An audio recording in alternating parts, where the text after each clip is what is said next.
Y'all know what it is. Hey, listen, it's been a tough week. We done got some news today that y'all know we about to talk about. I had to bring the ghosts on here because, hey, listen, we about to go ahead and dive into this today. Y'all know what it is. But before we get into any and all of that, yeah, warm it up, though.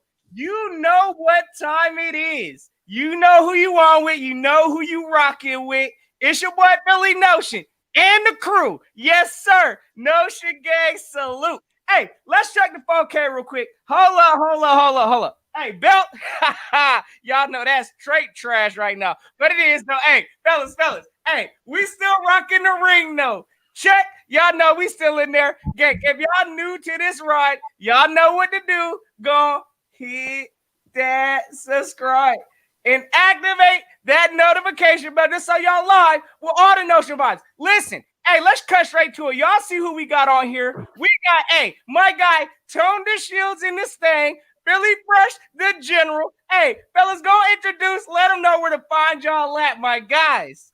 What's good? It's your boy Tone DeShields II from Chalk It Up, where no matter if we win or if we lose, we just got to charge it to the game. Y'all already know how we get down, you guys. If you've been loyal to my channel, y'all already know where my heart is. And if you're new to our channels, make sure y'all like, comment, and subscribe. Y'all can find the boy on YouTube, Tone DeShields II. The same way you see it right here is the same way you could type it in. Chalk It Up Eagles, Tone DeShields Eagles, however you got to type it in. Make sure you find the channel and subscribe to the boy because, listen, life gets better after this. Life gets better. Yo, that man, you know who it is. You know what it is. It is Philly Fresh, aka the General, also a fourth. Yes, a fourth for the Bad Bird podcast. But today I'm rocking with my two guys up here, man. Thanks for us.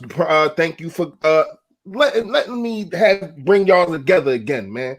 I felt as though it was a good time last time. I think we had fun. And yes, chat. Yes, if you didn't read the title, we're going to do it again. Y'all going to be able to call in. Y'all going to be able to talk to us three. Anything you want to get off your chest, anything that you don't like, that you do like, that you agree with, that you disagree with, you got a chance to come on this platform. I told y'all it was going to happen. And it's here now. Go ahead, Lou. Go ahead, man, Lou. The General, hey, you already know. We about to kick it off. I know this chat's steaming right now. Hey, salute to all the notification gang. Everybody in the building. It look like we got this stream livening up right now. So y'all already know. Salute to everybody in the building. I'm gonna try to go through some of these chats, but of course, we got some topics we got to dive into, fellas. I already know y'all heard the news today. We got a precedent move today that was announced, and we definitely need to dive into it. So, of course, before we open up these phone lines today, hey, let's go and chop it up, fellas. I need to know y'all's thoughts on some of this stuff, because right now what we seeing, this looks like a lost team. We don't know what we doing right now, but evidently we making some changes, fellas. So, hey, y'all let me know first and foremost before I jump into some of this chat real quick, because I'd like to know, hey, are you fellas, hey, let us know in the chat also. Are you intrigued to see Jalen Hurts finish this season? Oh, man. All right, so I guess I'll start off. So, first and foremost, you know, this entire situation could have definitely been avoided. This entire situation just could have not even happened if we didn't draft Jalen Hurts in the first place, right? But at the end of the day, this is our reality. This is where we are. But to answer your question directly, I am very much intrigued to see what Jalen Hurts does. For the simple fact that he was a second-round pick. He was very, very, very successful in college. And at the end of the day, even though we know Wentz isn't, you know, the guy at this moment, we do need to understand that Hurts is a rookie. He's raw. He really hasn't seen too many NFL defenses, you know, firsthand in this league. So, again, to keep it plain, I am intrigued to see it. Did I want to see it? No. But am I intrigued? Very much so. Hey, and yeah, go ahead. Hey, General, let me know, brother. I need to know your thoughts on this because this is a pretty big move, my guy. I mean, it's the biggest of them all. You know, it's the Samoan moves. You know what I mean? When you really look at it, man. Am I intrigued? Yeah.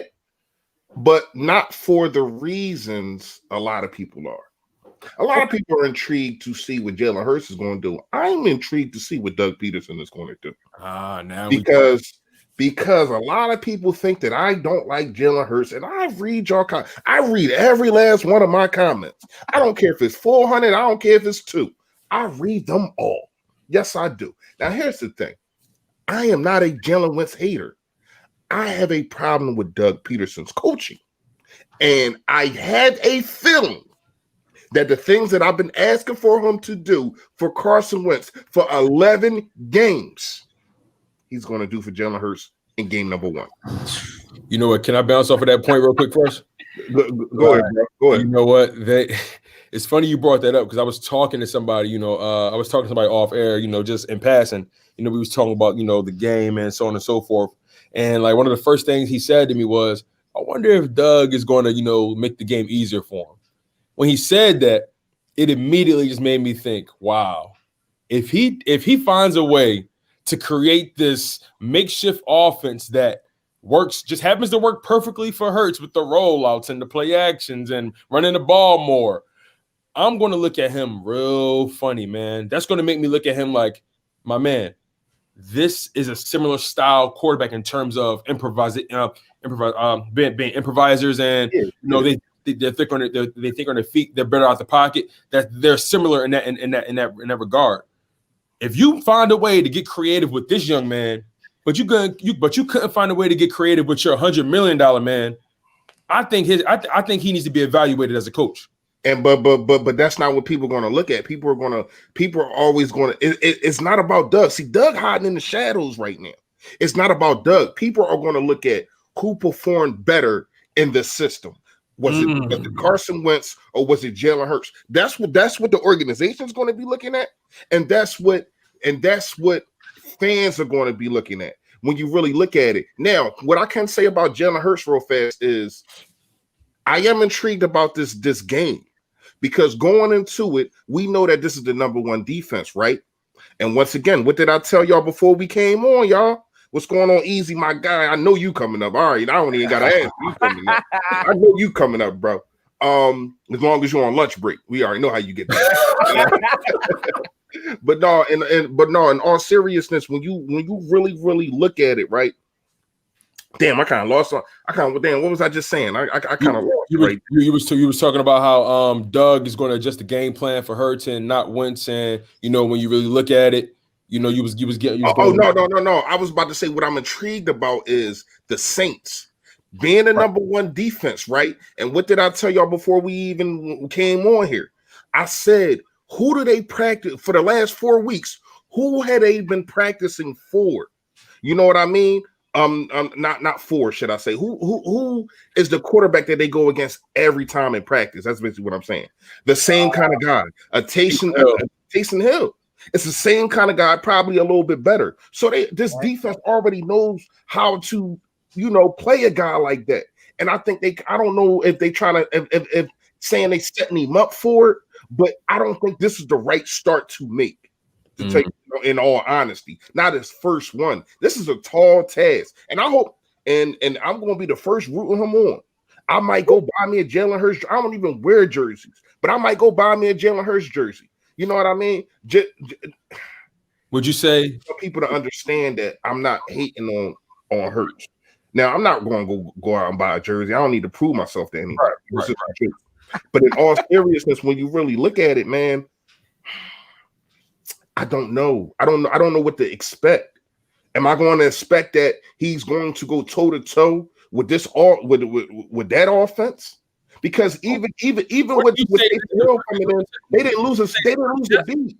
They didn't lose a beat, bro. Like that offense didn't lose a beat. I feel you, but wouldn't you say this might be the perfect test for Hurts? Like, it's got to be the perfect test. I know it's a tough team. I know it's a tough team, right? I know they're the number 1 defense, so on and so forth, right? But in my humble opinion, I think what better way to evaluate his talent? This is the NFL. I understand you're going to the line. I would have like if you was going to do that. If this was your plans, I would have started in the Seattle game. Okay, I would start in the Seattle game. Prime time with a bad defense. You know what I mean? I would have started in the Seattle game, tell you the truth. A lot of people say they waited one game too late, to your point. So my thing is this, fellas, because again, hey, this is intriguing overall because, hey, we can't deny that once we saw Jalen enter the game, hey, the team got some kind of a spark that they ain't had for weeks. It is what it is. And I think you muted. Jen, hold up. Okay, my bad. Yeah, so all right, pretty much, hey, listen, we all intrigued right now just because Jalen Hurts is like a new toy right now. We want to see what this thing could do. Everybody's excited to see some kind of, a spark on this team. This team has been stale and stagnant for weeks. And right now, hey, we're to the point where, hey, y'all might as well call it what it is. My opinion, this season's looking like a wrap. And right now, we got to see how we're going to go ahead and move into this future. But at the same time, listen, we're setting this situation up so Carson Wentz is about to be the most expensive backup quarterback holding a clipboard potentially next year. This don't make no kind of sense. I'm intrigued to see Jalen Hurts, but at the same time, this ain't good for the franchise quarterback. It might be that time, my guy. Trade time. I really hate that we're even, like, seriously, like, it really bothers me that this is a situation that we're in again. In less than 5 years, we've had 2 so-called quarterback controversies. In less than you can say less than 3 years. Like it's in my humble opinion, Nick Foles is no comparison to Wentz. Let's make that real clear. Right. But I just don't understand, like, what you gotta understand, this organization have been doing this forever, for real. I know y'all guys a little bit younger, you know what I mean, but I was kind of young for this, but the Randall Cunningham and the Jaws thing, that was a controversy. Then you had the Cunningham. You had the Cunningham and the other guy, I can't remember his name right now. Then you had it really wasn't a debate. It really wasn't a debate. Yeah. But you know what's crazy real fast? Another reason why I'm disappointed with Doug is, how do you botch this? How did you fumble this? Because when you look at it, he said, and Carson said it also, the way that he found out he was benched was on the field. The way that he found out he wasn't coming back in, because he didn't come back in. Right. He said he found out, like, in the heat. Peterson told him he's going to play a series. Jalen Hurts is going to play a series, and you'll be back in. But I guess since he threw that touchdown, it was like, all right, I'm gonna keep him in. And Carson probably should have known that once that happened. But still, how do you botch that when you was in the same predicament in 1999? When you was the starter and they benched you behind for McNabb. And now look at it, and you know how that felt. And I'm not saying you shouldn't have benched Wentz. I'm not saying that. But you botched it. And then you come on. Everybody knew. Like, come on. Once you went to the kid, everybody knew you couldn't go back to Carson. This is not the McNabb type of thing. This is different, man. This is totally different. That's facts, bro. This is impactful different, bro. It's pure mismanagement of a roster. Pure at its most blatant, clearest form. They have mismanaged this roster from top to bottom from the very beginning. A lot of this, who do y'all look at? Mismanaged the roster. Hey, listen, I was just talking to Tony earlier too, and Fresh. Hey, listen, I'm gonna tell y'all right now, a lot of this I'm looking at directly at Howie Roseman, because we knew way before coming into this offseason that there was going to be a quarterback controversy when Jalen Hurts was selected in the second round. Exactly. Everybody asked him, and they tried to dance around the question thinking that Carson Wentz was going to be a Pro Bowl quarterback. Evidently, there was no backup plan if Carson Wentz didn't perform at that level. So now we're seeing the product of what this team is. We're in full-fledged panic mode. Everybody's looking clueless right now. Hey, Howie, I'm doing a lot of finger pointing at him just because he's so involved with this player personnel, which he shouldn't be. But at the same time, this is a situation that's created now. Look, one of the things that came up, Carson Wentz, for whatever reason, the past, 3 years now, this second week of December has been terrible for Carson Wentz. You go back to 2018, 17, I believe he tore his ACL that year. Second week of December. Guess what? The following year, second week of December, he was out with a back injury. This year, second year of December, He's getting benched for Jalen Hurts. So damn, that's a hell of a track record. It's tough, bro. It's tough when you look at all that stuff. This second week of December ain't been good for Carson. I want to bring up something. At the same time, bro, we gotta get this figured out, because this team right now, the decision that we make, and I like to know from y'all also before we start bringing some people on here also, fellas. Listen, are we now at a point? Hold up, where's my question after this? Because I need to know pretty much. Are we at a point of no return? Like, have the Eagles reached a point of no return with Carson, or do we go back to Carson? How do we handle this situation from here, fellas? So, like, when it comes to Carson, right? I really feel like, and I've talked about this in one of my previous videos, this organization. Okay, let's make this real clear. All athletes are different, right? At the end of the day, they are human beings with a mind, and some players play better in certain systems. Some players play better for certain people, so on and so forth. Some players need, some players have a different motivation, right? But my thing is, I feel like this organization, and they've shown it, this organization, they have not shown their commitment, not just to Wentz's development as a quarterback, but to his development as a man, as a person. I feel like they saw what he did in 2017, and they just thought, oh, this guy's mind is impenetrable. But at the end of the day, he's a person. And when you go through the things he's went through these past few seasons, it's kind of hard for you to remain optimistic for a team that clearly hasn't really shown that they're all in on you. The only sign that they've shown that they've been all in on this man is paying him. But that comes more so from Jeffrey Lurie. Jeffrey Lurie had to cut the check. You know what I'm saying? So at that point, they have failed Carson Wentz when it comes to his development mentally as a quarterback. At the end of the day, as a quarterback, you never stop. Just because you make it to the pros or make it to the NFL, that does not mean you automatically stop learning or you become unteachable. You automatically just have it figured out. In all reality, when you go to the pros, when you go to the NFL, there's a reason you have coaches, because they are supposed to coach you throughout your seasons to develop you into your finished product.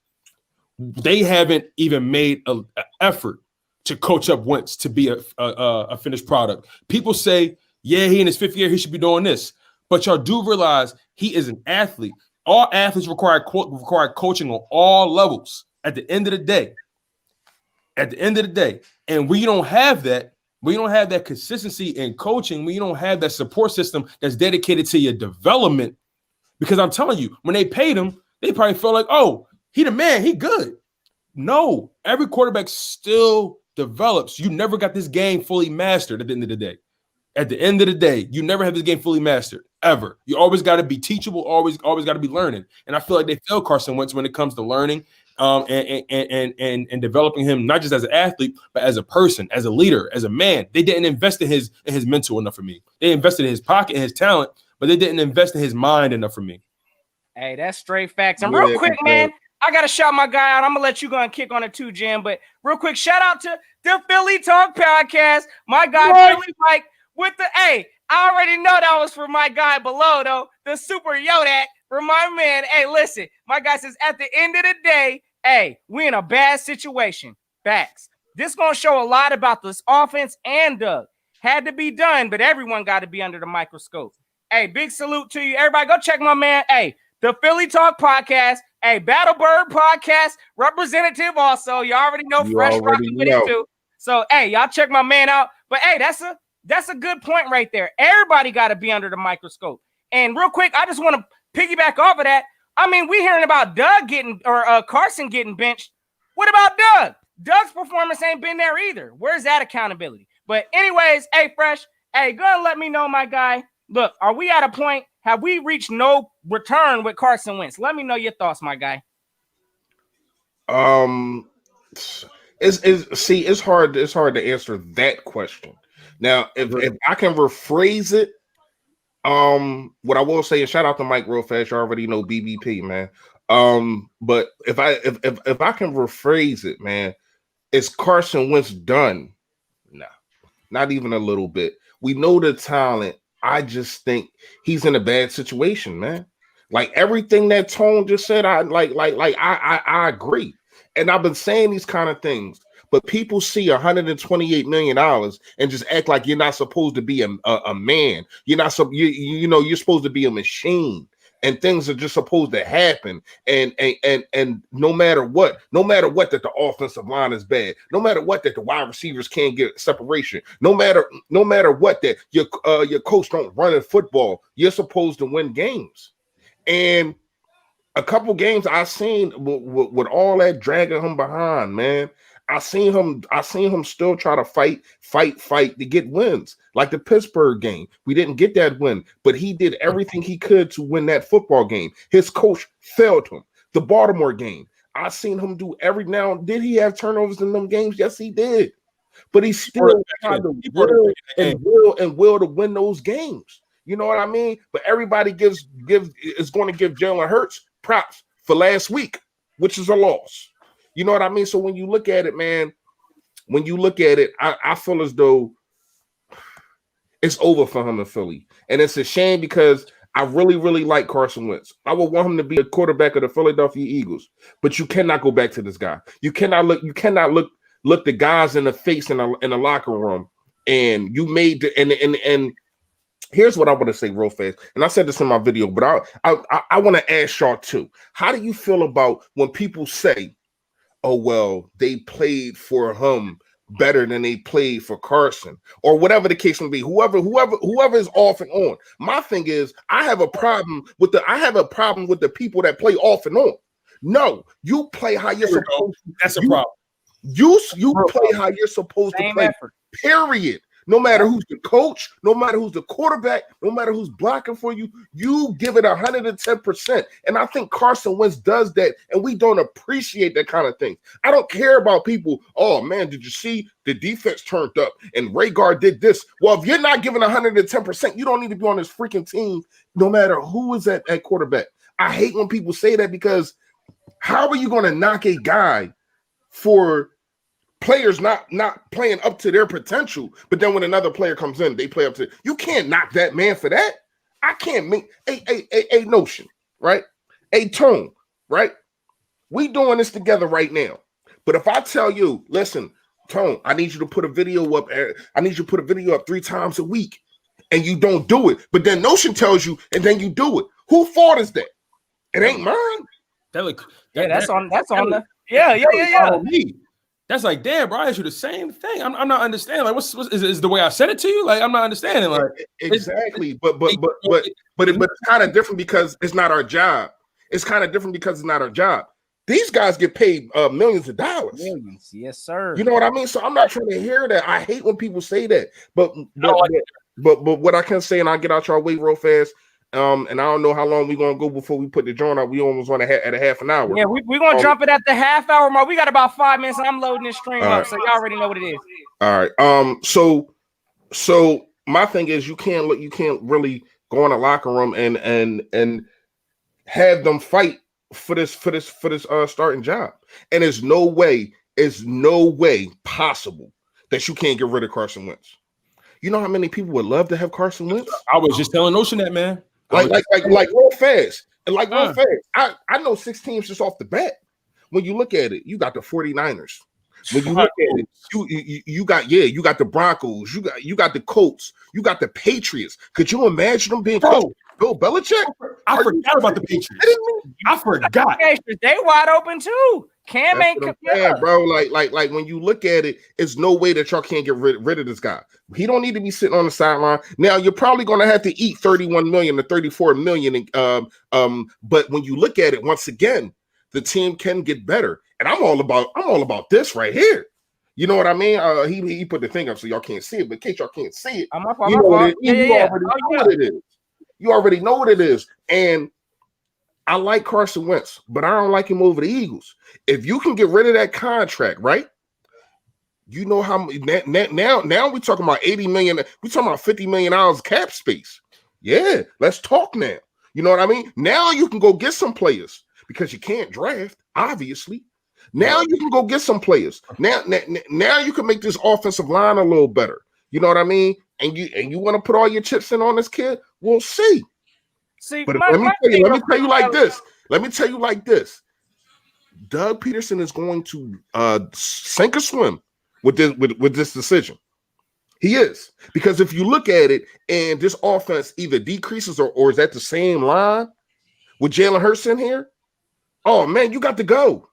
You got to go. You made the decision to get rid of not get rid of, but you made the decision to bench and start Jalen Hurts. If this thing is still going like this, you got to go, because you are the X factor when you look at it. Not Carson, not Jalen Hurts. Go ahead, Charles. Hey, now listen real quick. I just wanted to tune in real quick just because, hey, listen, right now, and this is something I had to go ahead and, actually accept that right now, this system, the scheme that we're running, again, our O-line is terrible.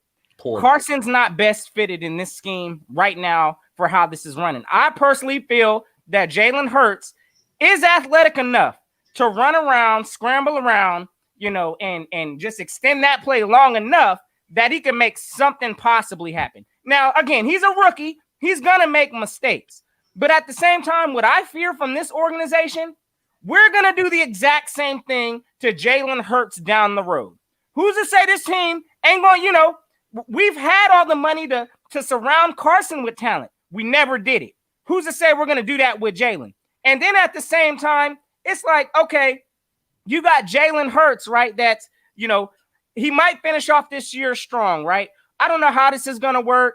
Hey, if he makes the playoffs, which, hey, that's a long shot. But if that happens, how do you go from there? Do you put Carson back in the game to get playoff experience? Absolutely not. I don't believe so.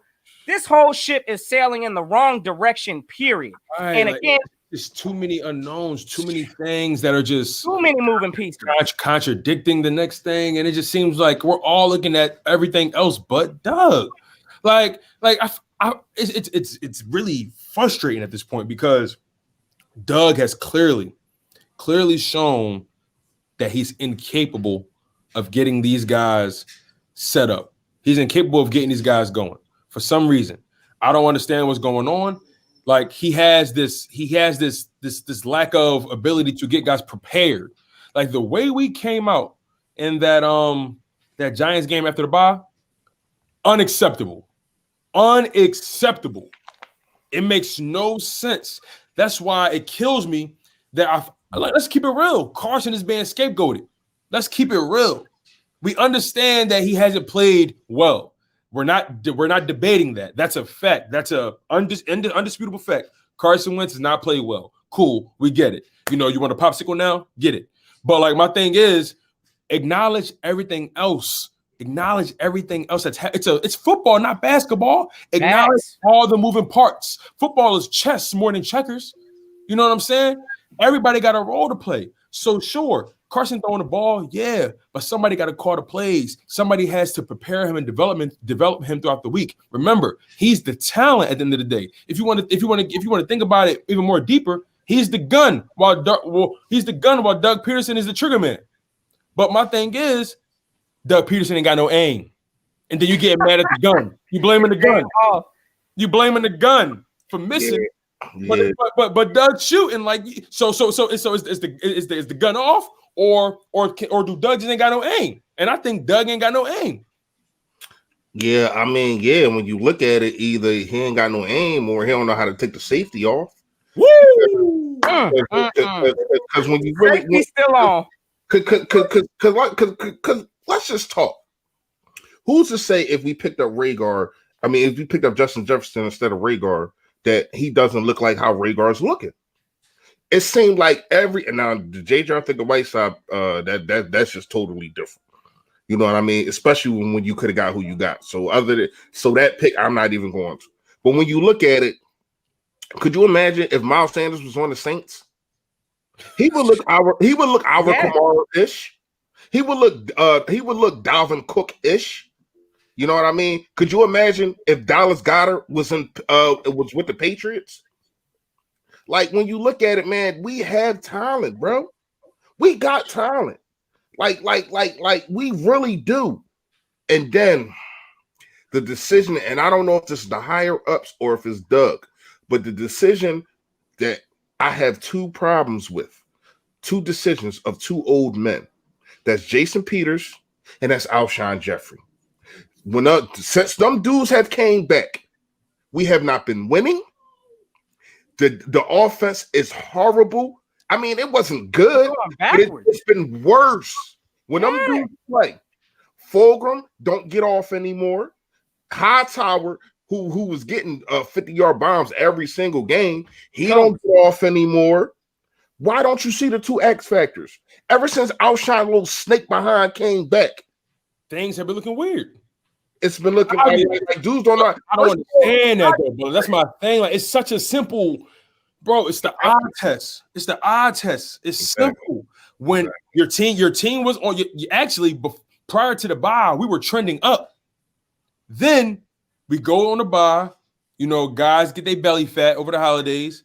We come back, and then it's just like Alshon Jeffrey's plugged in, Jason Peters is plugged in. And all of a sudden, the offense just looks like stale me. It's just stale. Just look like they couldn't even move the ball, bro. We had a game without that game. We had no. I'm trying to tell you, Alshon Jeffrey running out there like he got a piano on his damn back, man. Like and then shout out to LB, shout out to Philly 500. They're my guys, man. They already know. Shout out to LB and 500. But they saying, oh man, he lost weight and look how scared. I don't give a damn about none of that. And I kept saying it. This dude is slow. Just because you lost weight, you ain't gained speed. What did you gain? Nothing. Like, man, when you look at it, man, Notion, I know we heard this at the 30 mark. We at the 30 mark, bro. Man. But when you look at it, it's go ahead, bro. I'm gonna let know real quick. I'd already dropped the link in the stream. This thing is loading up. So after the Gen Rock, we're gonna go ahead and load some people in here. So yeah, gonna knock what you knocking out, bro. All right. I'm gonna drop it in my joint. Tone, you can do it in your joint too. Yeah, y'all already got a pin. I pinned my joint. Y'all just sneak attack me, man. Hey, I was getting it in. Man. Hey, everybody in my chat, my bad. I got y'all. I'm about to put it up now. My bad. My man posted in the chat. They snuck attack me, y'all. They snuck attack me. I got y'all though. But for real, when you look at it, in all seriousness, when you look at it, this organization has so many more problems other than Wentz. And now you have another problem because of the benching of Wentz. It's like, man, you got and it's crazy that that I'm about to say this, but you got a team like the Giants. It looked like their coach is galvanizing the troops. You got a team like Washington. It looked like their coach is galvanizing the troops. Both of them back-to-back upsets. Back-to-back upsets. Sunday and Monday. Back-to-back upsets. And then Dallas, I think they're about to play. Who knows what's going to happen in that game? So it's like, man, are we the crumb of the crumb right now? And we used to be the cream of the crop. Now we the crumb of the crumb. That's what it seemed like, bro. Like it's so. It was all good just a week ago. You remember that song with Jay-Z and Memphis Bleak, man? It was all good just a week ago. Like, when you really look at it, man, this organization is failing right between our eyes from some of the draft picks, from some of the decisions to bring back old behind players. It's too much, y'all. Terrible, fellas. It's terrible. It's too much. But all the blame goes where, y'all? To the y'all already know it's going to the highest paid position on the team, bro. Yeah, to the QB. And they act like the quarterback built the roster. Like, it's weird. That's what I'm saying, man. That's what I'm saying, man. Well, hey, listen. I'm gonna drop the link now, y'all. Go ahead, yo. Yes, sir. This thing is hot back doors. And hey, listen, I'm gonna try to get a little quick order going through here, real quick. Okay, so I got first on. It looked like I got my guy Lenny D back here. Then I got Lindy end zone, and then I'm gonna rock with it. Look like Young Easy. Hold up. Is this one of you? Yeah, this is the Gen right here. I'm gonna bring my man on first, real quick, because I know. Listen.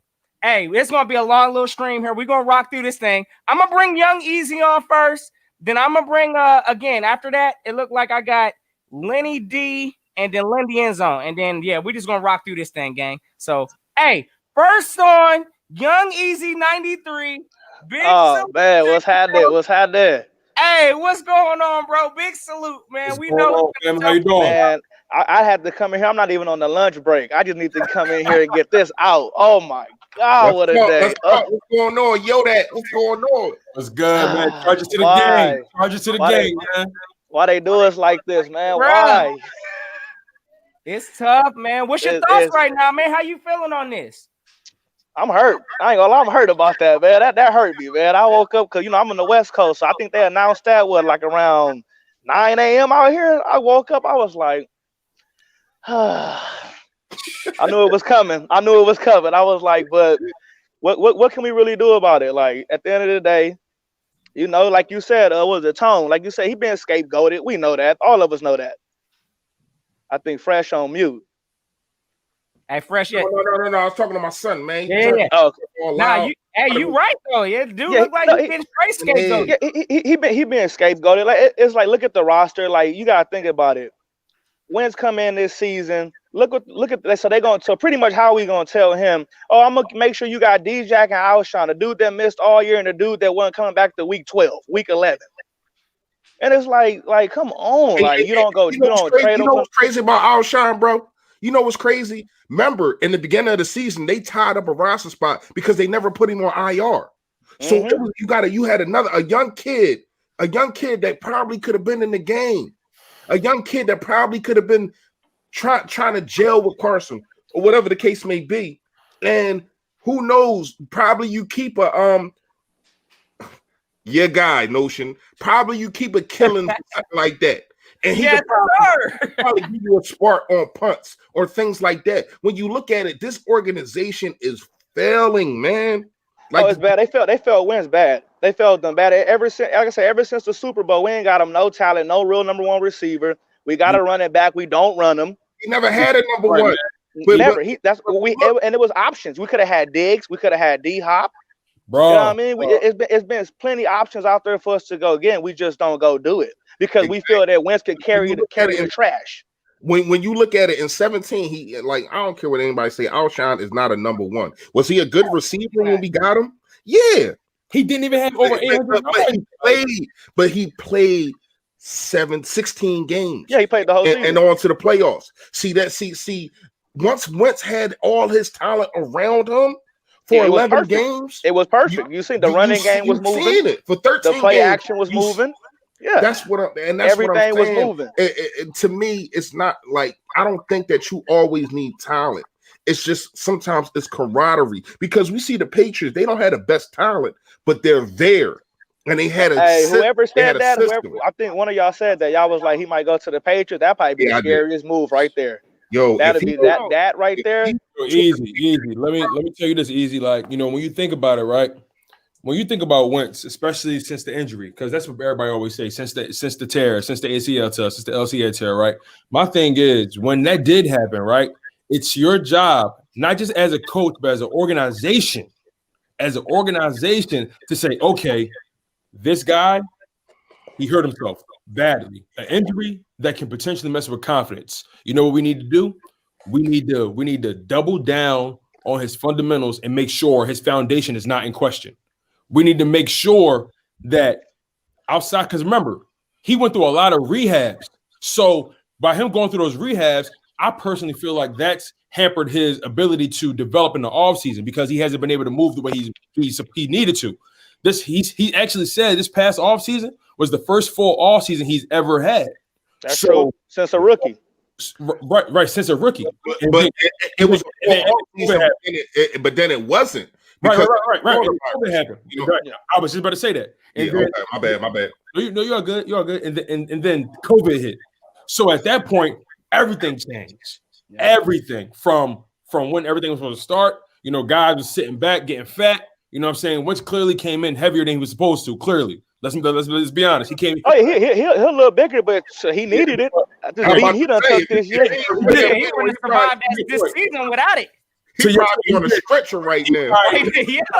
Seriously. But my point is, at the end of the day, they did not make it a point to continue to develop this guy. And hold on real quick. Put that back up. Put Fraz back up because it's my man. I know him for real. Put that back up. Put that Fraz thing back up real quick. We got Deshaun, but he got hurt, bro. You got to stop with that. We don't want to hear that. We just don't. I love you to death, bro. You my man. You know this. But I don't know what you want right now. Let's be honest. Deshaun, he don't have it.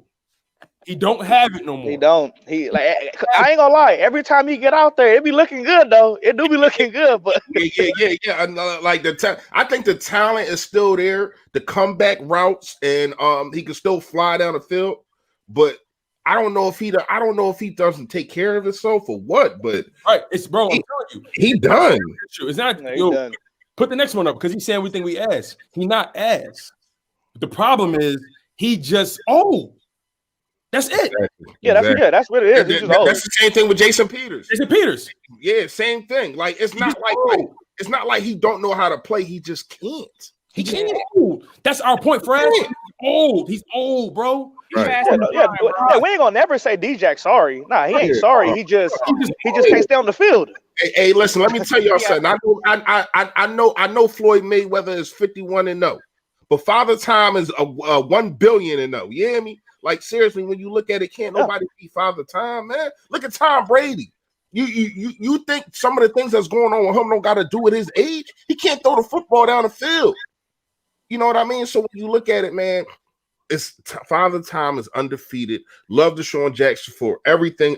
I love the fact that he wanted to come back here so bad because he loved Philly. But at the same time, man, 2 years too late. He done. Yeah. Here go like a big statement right here. Why like the fan base? Why they like just treat Wentz the way they treat him? Like he ain't done nothing. Like that. I'm talking about they treat him like he ain't done. But real quick, we a spoiled fan base. That's exactly what that is. We a spoiled fan base. I'm about to tell y'all, he wasn't on the field in Minnesota at the end of the game hosting that trophy. It was And ever since then. Yeah, I keep telling everybody that Super Bowl was the best and the worst thing for this organization. Oh, that's easy. Because when you look at it, man, everybody except for Carson Wentz is floating around on like they in a bubble. You know what I mean? They floating around like so big headed that they higher than everybody.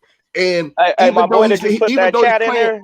You said what? That little chat that just came across. That's one of my LA buddies. You know, he a Raiders fan, so you know he happy about Aguilar over there. Okay, he over there. But he know we call him Mr. Stone Hands. He know that. Give him a year.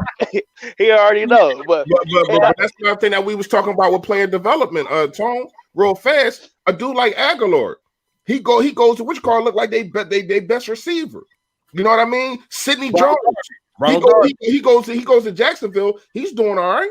Russell. Well, that's because Vegas got him in the slot. They don't got him out there as they number one receiver. When so they not.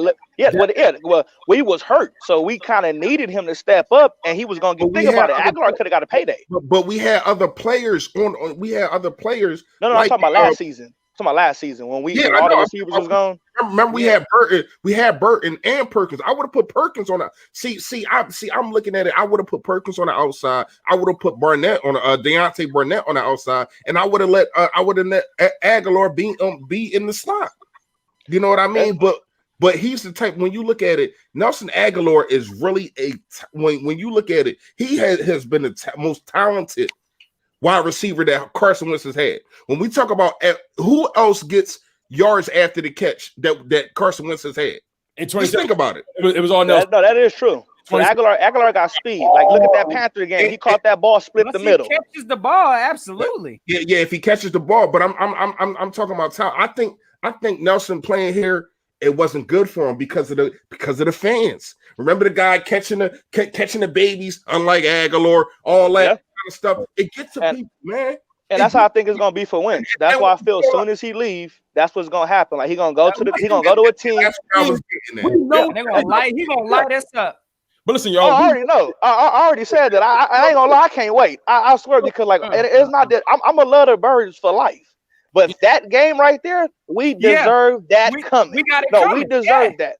But only way I would want it to happen, Doug got to be the coach still. Because if not, we clean everybody out and it's different, then I wouldn't really trip. But if Doug is still coaching, he needs to come out there, he needs to slay us, and he needs to walk across the field, and he needs to go shake Doug's hand and be like, I told you. So it's gonna come for a lot of the fans. Like they hate him. I don't know. Like I said, I ain't never seen him do anything bad. Like he don't talk trash to nobody. He don't do nothing. He just go out there and just play hard. And that's why I don't understand why the media be on him so much. I ain't never understood that. This dude does nothing. And then people want to talk about him during the not the off season, during the bye week. Oh, he went hunting. So what? Oh, so what? He ain't go out there and sling a pack. He ain't go out there and shoot somebody. He ain't go out there and get a DUI. He went hunting. What he always do. Well, it's just like I said, they turned on him after the Super Bowl, and like I say, it's pretty shady to do that. Like I just don't understand that. It's just like I said, he needs to go to a fan base to actually appreciate him. I know us in here, we appreciated him, but most of our fans they didn't appreciate him. If Wentz don't do what he do, we don't win our Super Bowl. That's easy. If he don't, it's obvious. So my thing is, why people are so quick to just let that part of, because that's a huge part of the story. I bet any amount of money. If we ain't got the first seed, we don't win the Super Bowl. It's a fact. Oh, yeah, that's easy. Get Matt Ryan that throw one more time. Get Matt Ryan that throw to Julio one more time, and watch what happens. You see Jalen Mills. I mean, we did give it to him the next game on the other side, and the same thing happened. Though. Don't forget about that. Don't forget about that. Next time we play them, it did happen again. That's all I'm gonna say. That is true. That is. Fellas, hey, look, I know we got this thing loaded easy. I appreciate you, my guy. Yeah. Hey, always, anytime you got all the welcomes, anytime we not re-rocking this, my guy, you already know we need your input because you're picking the facts. What? Say that again? Got Twitter? No, I don't got Twitter. I got Instagram though. You got Instagram? Yeah. All right, Philly Fresh 60. You gotta find me. Philly Fresh 60. Hold on, so Philly Fresh _60. Yeah. I got you. I'm gonna add you. Hey, y'all be good. I'm gonna check out the rest of the stream. Hey, but no, before I do go, we ain't got no hate on Hurts. He the quarterback right now, so hopefully we get a W. Eagles fans first, big dog. Yeah, how that go. That's how it be. So let's just let it be known. Man, but y'all be good though. All right, bro. Already, my guy. No shit, gang. Salute.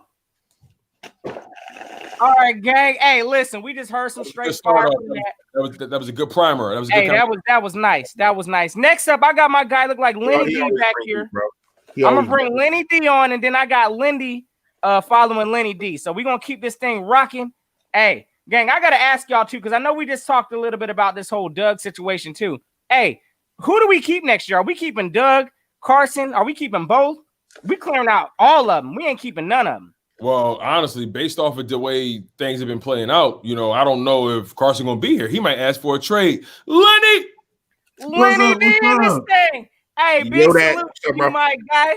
Appreciate you for joining the stream, bro. Hey, you already know we got some things going on right now. A mess in Philly land, my guy. I know you know what it is. Hey, let us know your thoughts, brother. How you feeling on this announcement of this venture today? Huh? What, you in the college dorm? Nah, my room just real small. My room just real small compared to everybody's room in the house. So I dig it. I dig it. I know the vibes, bro. But if you think about it, like everybody said in here, Wentz is being scapegoated right now. Because if you think about his whole career, what has Howie done to let Wentz know he's the guy? Like, you can pass on DK Metcalf to get J.J. Arcega-Whiteside, who's active on the roster. You don't get Stephon Diggs. You don't get you don't get Stephon Diggs. You don't get D-Hop. You pass on Justin Jefferson. Granted, I get why they drafted Jalen Reagor for the speed, but they could even got Robbie Anderson. You could have even got him. Robbie Anderson. He could have even got him. Panthers. He lead the league in yards, I think. And you could have got Perriman. You could have got Perriman too. My point exactly. Like you could have had a multitude of people, but they have done nothing to help Wentz out. Like, granted, everybody know, even the chat knows, like, Wentz is not playing good this season. But I got a question for you guys: is what if Wentz was balling out this season and we still drafting Jalen Hurts? That would look like a wasted pick. That would look like the only reason.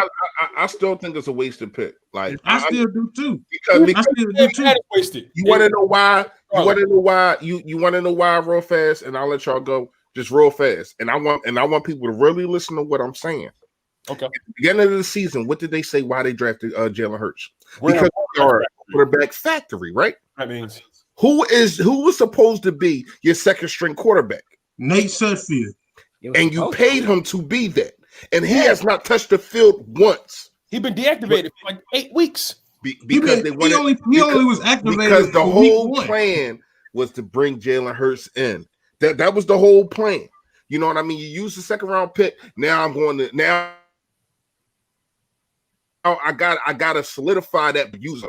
It's still a bad pick because when you look at it, you still need it. It wasn't like this team was loaded. If this team is loaded, I ain't got no problem with the pick. But it's not like you didn't need a lineman. It's not like you didn't need a linebacker. It's not like you didn't need another cornerback. It's not like you didn't need anything. You need everything, but probably tight end at that time because we didn't know Ertz was going to be what he is right now. Yeah. So you needed everything but tight end and probably running back. I don't know, but I wouldn't have took a running back in that position. But still, you needed everything, and you go with a quarterback. Like, and I know want to say, oh man, he might save the season, and that pick gonna look good, man. Bull crap. Quick question for y'all fellas, because we created this situation again. We drafted Jalen Hurts in the second round, but I need to know because now I'm looking at stock value and things like that, right? Like, what's the best situation we could hope for Jalen Hurts? Well, we can maybe boost his stock value and flip him, or let me ask you fellas, is Carson Wentz, and this is sensitive, is he a bust? And I'm gonna let somebody take that first. Hey, listen, I'll go ahead and give you my quick topic on it. No, I don't think Carson Wentz is a bust talent-wise, but our team has made him a bust. We spent a first-round draft pick on Carson Wentz.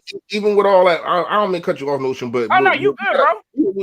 We got to understand, even with all that, even with the team not doing this, not doing that, he's still not a bust. Let me remind you. A Hall of Famer named Peyton Manning threw 25 interceptions and had like 17 touchdowns. This is Peyton Manning we talking about. Everybody has a bad year, basically. His fifth year. Ben Roethlisberger in his fifth year had like 18 interceptions and only like 13 or 14. Don't quote me, but I know it was in the teens when it came to interceptions. So just because you had this is my thing. Why is it that we give up on Carson Wentz for having a bad year, but yet and still Jason Peters and Alshon Jeffrey continuously get to come back and not get benched? Why are you not benching those guys? Why are you not benching those guys? But you want to bench Carson Wentz for having one bad year. Now people want to say, oh, 2018, he had a bad year. Nope. Let me tell you something. First of all, he was coming off of reconstructed knee surgery. And I can name 2 to 3 games that the defense was freaking horrible. And they gave up. He was up 21 points in 2 games. And they gave that up. But yet and still, we're going to look back and, oh, Carson Wentz. And then he had a broken back. This dude is out here, and this is why I think that we do not deserve Carson Wentz. He is out here. I know there's no stat for this, but what quarterback do you know throws a touchdown on a torn ACL? What quarterback do you know is balling and has a broken back? In the words of Mike Tyson, my back was broken. Yeah. You know what I mean? Like spinal. like when you really look at it, man, it's not cool, man. It's not cool how we treat this dude. Go ahead, bro. It's not cool, Lenny, real quick. You know it's not cool, y'all. It's not cool that we allowed this man to get his body violated for the past 3 or 4 years, and then all of a sudden you allow the next hottest thing to come through your locker room, and it's like, oh, well, you had a bad season, time to move on. Come on, man. Last year he had nothing, and he did what he did. Cool, he went out with a dirty hit and a concussion. All right, I'm not gonna hold him to that. But he did what he did last year with no talent. I'm not saying he didn't struggle earlier on, but he found his footing. And guess what? He only threw 7 interceptions. With all that bull crap going on. So my thing, as a matter of fact, you can make an argument that we're less talented last year versus this year. You can make an argument. That we were more talented this year versus last year on offense. Yeah, we definitely are. It's no argument. It's saw what he was able to do. So my thing is it really him? He did what he did last year with little to no talent. And then I think some of it is him. Like I can't absolve him from I'm not saying all of it's not. You talking about is it really him that the reason why we're losing? Yeah, like it's deeper than rap. Like I just think it's so easy to blame him. It's too easy to blame him. Yeah. Because he is supposed to be the figurehead of your organization, being the face. But like you said, if you go through all these top tier quarterbacks that have been in the league for 8+ years, is that the third? You look at their resume, man. They all got double-digit interception in seasons, 14. Like to your point about the Big Ben, you was right. It was 15 interceptions, bro. 15. So my thing is like everybody is due a bad season. Everybody. Pat Mahomes' season is coming. It's coming, but it's just that Philly, we're such an unrelenting city, and my thing is. I feel like this organization, especially like, Howie, whoever's in charge of bringing in new talent, new players, they need to make sure when they bring in guys, it's deeper than just talent.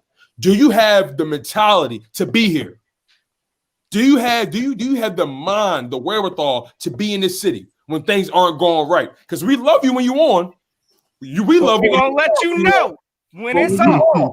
When it's off, we will let you know. So Lenny, you know what I'm saying? Like, do you think we need to make it a point to bring in tough-minded individuals to fit our culture? Because at the end of the day, culture matters. And if you bring in guys that don't fit the culture, at that point, you're never. It's going to be hard to get guys, committed to what to what you're doing. It's going to get hard to get guys up to play when things aren't going right. How important to you is culture?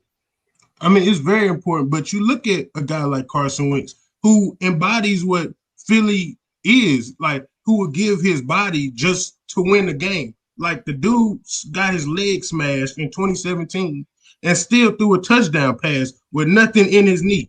He took a beating against the Ravens and still brought us close to even tying the game. We don't know if we would have won it or not, but he brought us back in to tie the game. You talking about a guy who threw for 4,000 passing yards without a 500-yard receiver with us four right here at receiver. To win us the NFC East. Hey, man, I think I might have been better than some of the receivers. Hey, I'm getting at least more effort. 55, 80, And the thing is, like, some people, like, I did a live stream earlier today, and somebody said, what if, the players just play hard, like Fresh said, like, what if some players just play harder for a certain type of player? What if they don't like wins? And Doug coach different games for a certain quarterback. If you don't want to play or coach for your franchise quarterback who the Howie Roseman or Jeffrey Lurie paid, you can go because we don't pay you just to sit there and just say, oh, I'm going to play hard for this guy, but not the other guy. Like, go. Like Stephen A. Smith said it the best. If you're not coaching to try to help this guy succeed, you got to go. You got to go because at the end of the day, it don't matter if Jalen Hurts come in to play this season or next season. Like Fresh said, all we care about is wins. I don't care about how he performs. If he's not winning, then it doesn't matter. The Browns got Baker Mayfield looking like a top 10 quarterback right now. And guess what? They can win or lose a game without him because they put Baker Mayfield in the best position to win. Like we lost to the Browns and Baker Mayfield had 0 touchdowns. Like that's my point. Is like we're not doing if I see Doug Peterson change the play caller for Jalen Hurts, if I see more running, if I see more rollouts, I kid you not, I'm turning the game off. I'm turning because that lets me know everything I should know about Doug Peterson. That it's personal. Like that's how you gonna know it's personal because if you could find a way to draw up these plays for Hurts, I thought it was about winning. And then on top of that, like the fact that he was so against bringing in an OC this offseason showed me that he put ego and pride above this organization and what they need. You know damn well you better off when you got another voice in there. You know damn well. But you know what? After that Super Bowl year, he was like, I'm the man. I know I got this. I beat Belichick. You know what I'm saying? I called it Philly special. And that's before Nick Foles called it Philly special. Right. And that's the crazy part. Like, Doug wants to have the clout so bad, like, bro, no, regardless if you win or lose, Andy Reid got the best play caller in Eric Bieniemy right now. But guess who's gonna get the shine when the Super Bowl was won? Andy Reid. Red is obviously, and that's my thing. Like Doug been cutting his nose to spite his face all season to me. That's the perfect way to encapsulate the season to me. We've been cutting our nose to spite our face. I feel like Doug has been so hell-bent on trying to prove that what he won a Super Bowl with can work all across the board. When in reality, no, that was a one-off, baby.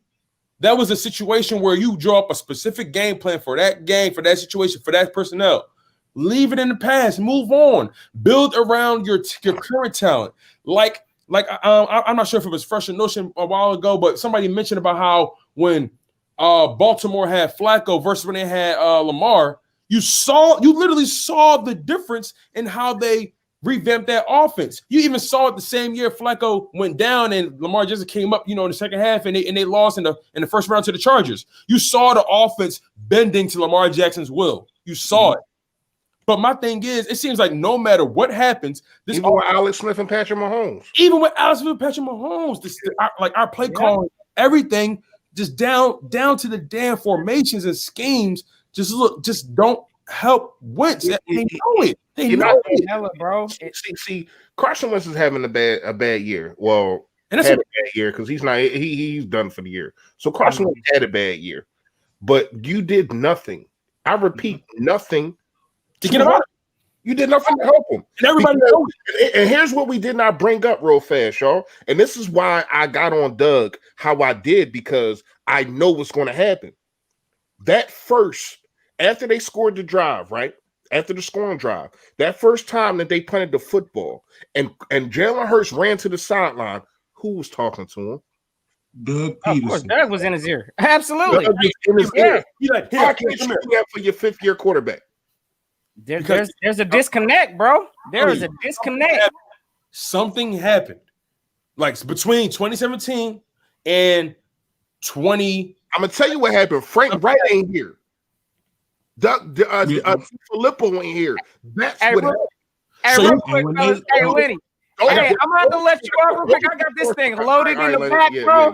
Hey, my bad, Lenny. Listen, Lenny, I just subscribed to you, all right? So you'll keep pumping out the content, bro. You got my support. Yeah, I'm subscribed to all y'all.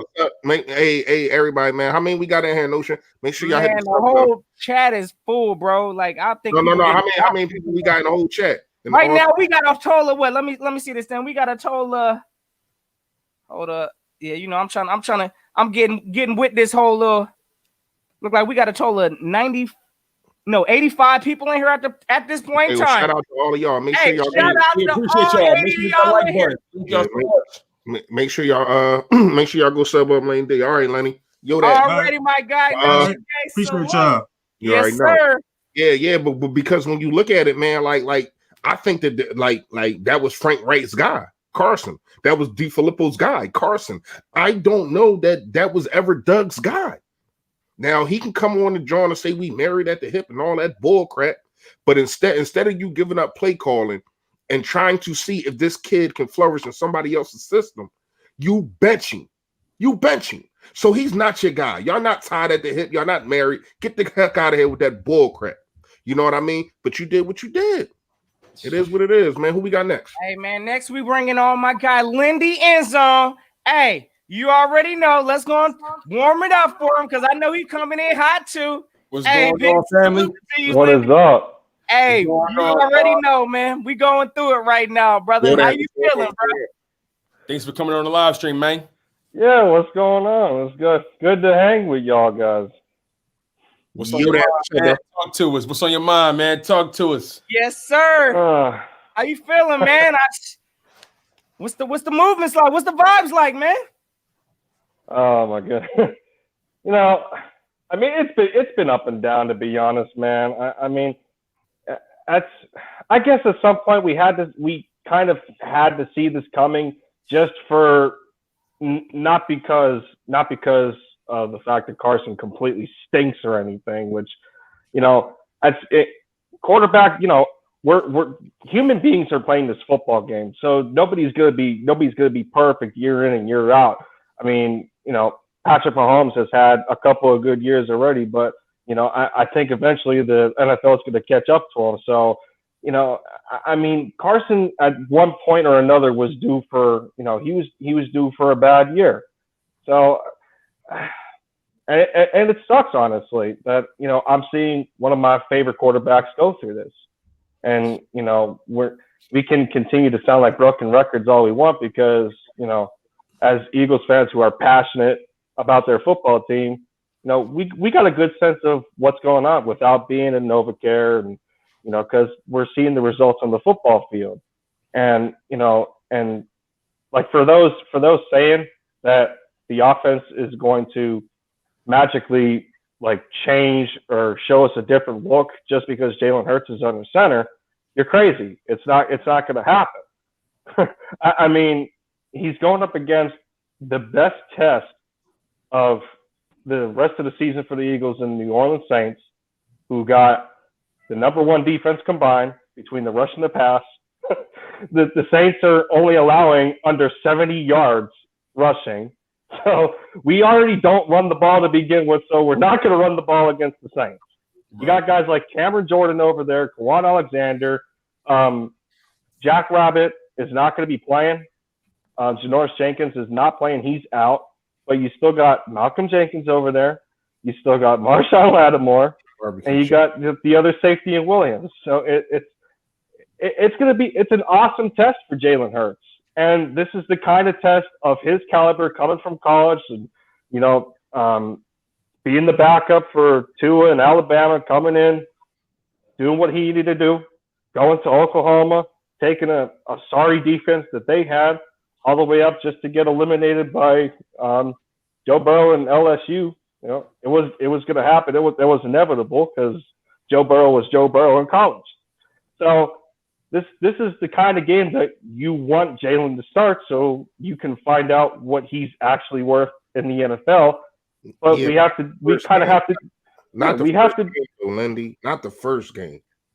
Like I ain't got no problem on starting, but not his first game. Now you could say he played a half, so all right, cool. He got that monkey off his back.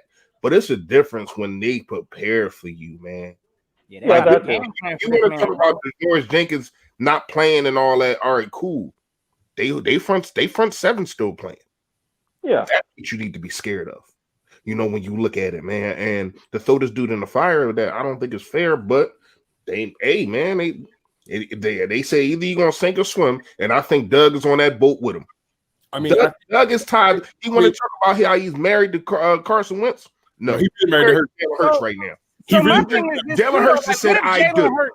What if Jalen Hurts go out there and do the same things like y'all saying? Like he go out there, throw 2 picks. Who we turning to next? They're gonna say, "Oh, he's a rookie. He's a rookie." You know what I'm saying? Like, fine. I ain't got no problem with that. But is it like why did he throw the picks? Is it because the offense like that pick that he threw was not on him? Yeah, that wasn't his fault. But when I said that he threw a pick, and I did it on purpose in post game. See, I play chess. I don't play checkers. You know what I mean? I play chess. So I said that, you know what?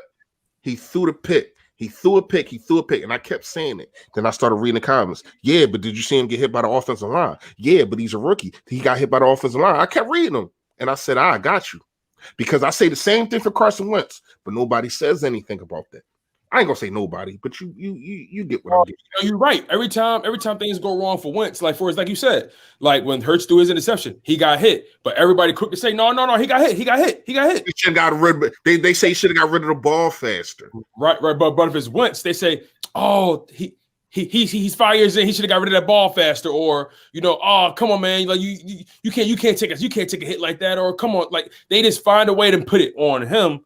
Whereas though, the Hurts situation, he got hit. Now, sure, Hurts is a rookie, but the fact of the matter still stands in the scenarios when both quarterbacks get hit when they throw on the ball and they throw an interception. One person gets blamed, the other person is, they got hit. That point is still valid, regardless of rookie or 5-10-year veteran. That means the bottom line is if they got hit and it caused an interception, say they got hit, and that's why the interception happened. Don't say because he's having a bad year, you say he can't keep doing this. This is what he's always doing. I'm not saying that he he turned the ball over plenty of times in our own territory. Let's not get it twisted. But ultimately, you know, I do feel like even in those same games he's done that, we've been in them. And then even after the fact, when we've had chances, we got coached out of the game. So, like, I'll put it to you this way. Carson Wentz has made mistakes, but I feel like he's put us in positions to make up for the mistake. But then Doug Peterson fumbles it at the very, very end.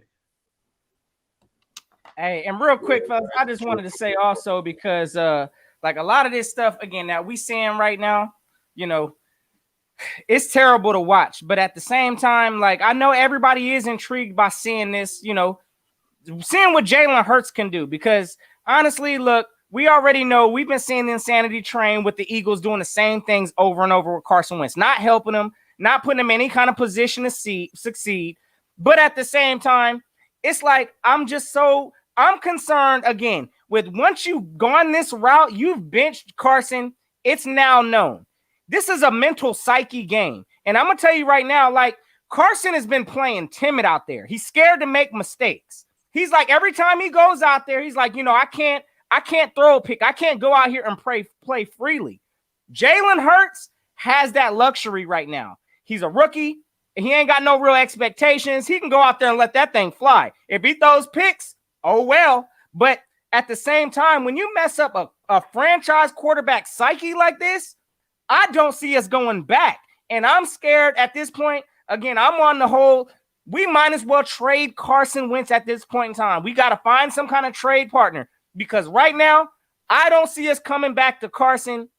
And if so, it ain't going to be with Doug. Doug's going to have to be gone. It's either going to be Doug. Carson playing for him anymore. I don't see Carson playing for Doug. That's what I'm saying. And I feel as though, honestly, we're going to get rid of possibly Doug before we get rid of Carson because Carson's a pretty big investment. But at the same time, it's like, I don't know. I don't see both of them things working together moving forward. We've now entered a point of no return, in my opinion, I think, from Carson Wentz, this situation. And real quick, I think we need to make something real clear in this chat real quick. Because I've been, I mean, not the chat, but the live stream. I've been reading the chat, right? And there's a misconception. There's a misconception that we like Hurts. There's a misconception there. Lindy, I'm glad you're talking about it. Like, there's a legit misconception that we don't like Hurts. Let's make it real clear. All four of us, you know, Lindy, we're Eagles fans. We are Eagles fans. So whoever is throwing the ball, we're rocking with that guy. That doesn't mean we still can't dissect the intricacies of the game and decision making and who we feel should be on the field and so on and so forth. It's a part of it. It's a part of it. But don't get it twisted. Wentz has played bad, yes, but don't think that we're trying to absolve him of any of his shortcomings, and don't think that we hate Hurts. I like Hurts as a football player. I like him as a leader, as a person. I liked him in college. I like Jalen. We think Jalen Hurts is a cool quarterback. It's just the dynamic of how he made it to the field. It's the dynamic of it all. That's what we have a problem with. So I want to make that real clear. This is not a crap on Hurts live stream whatsoever.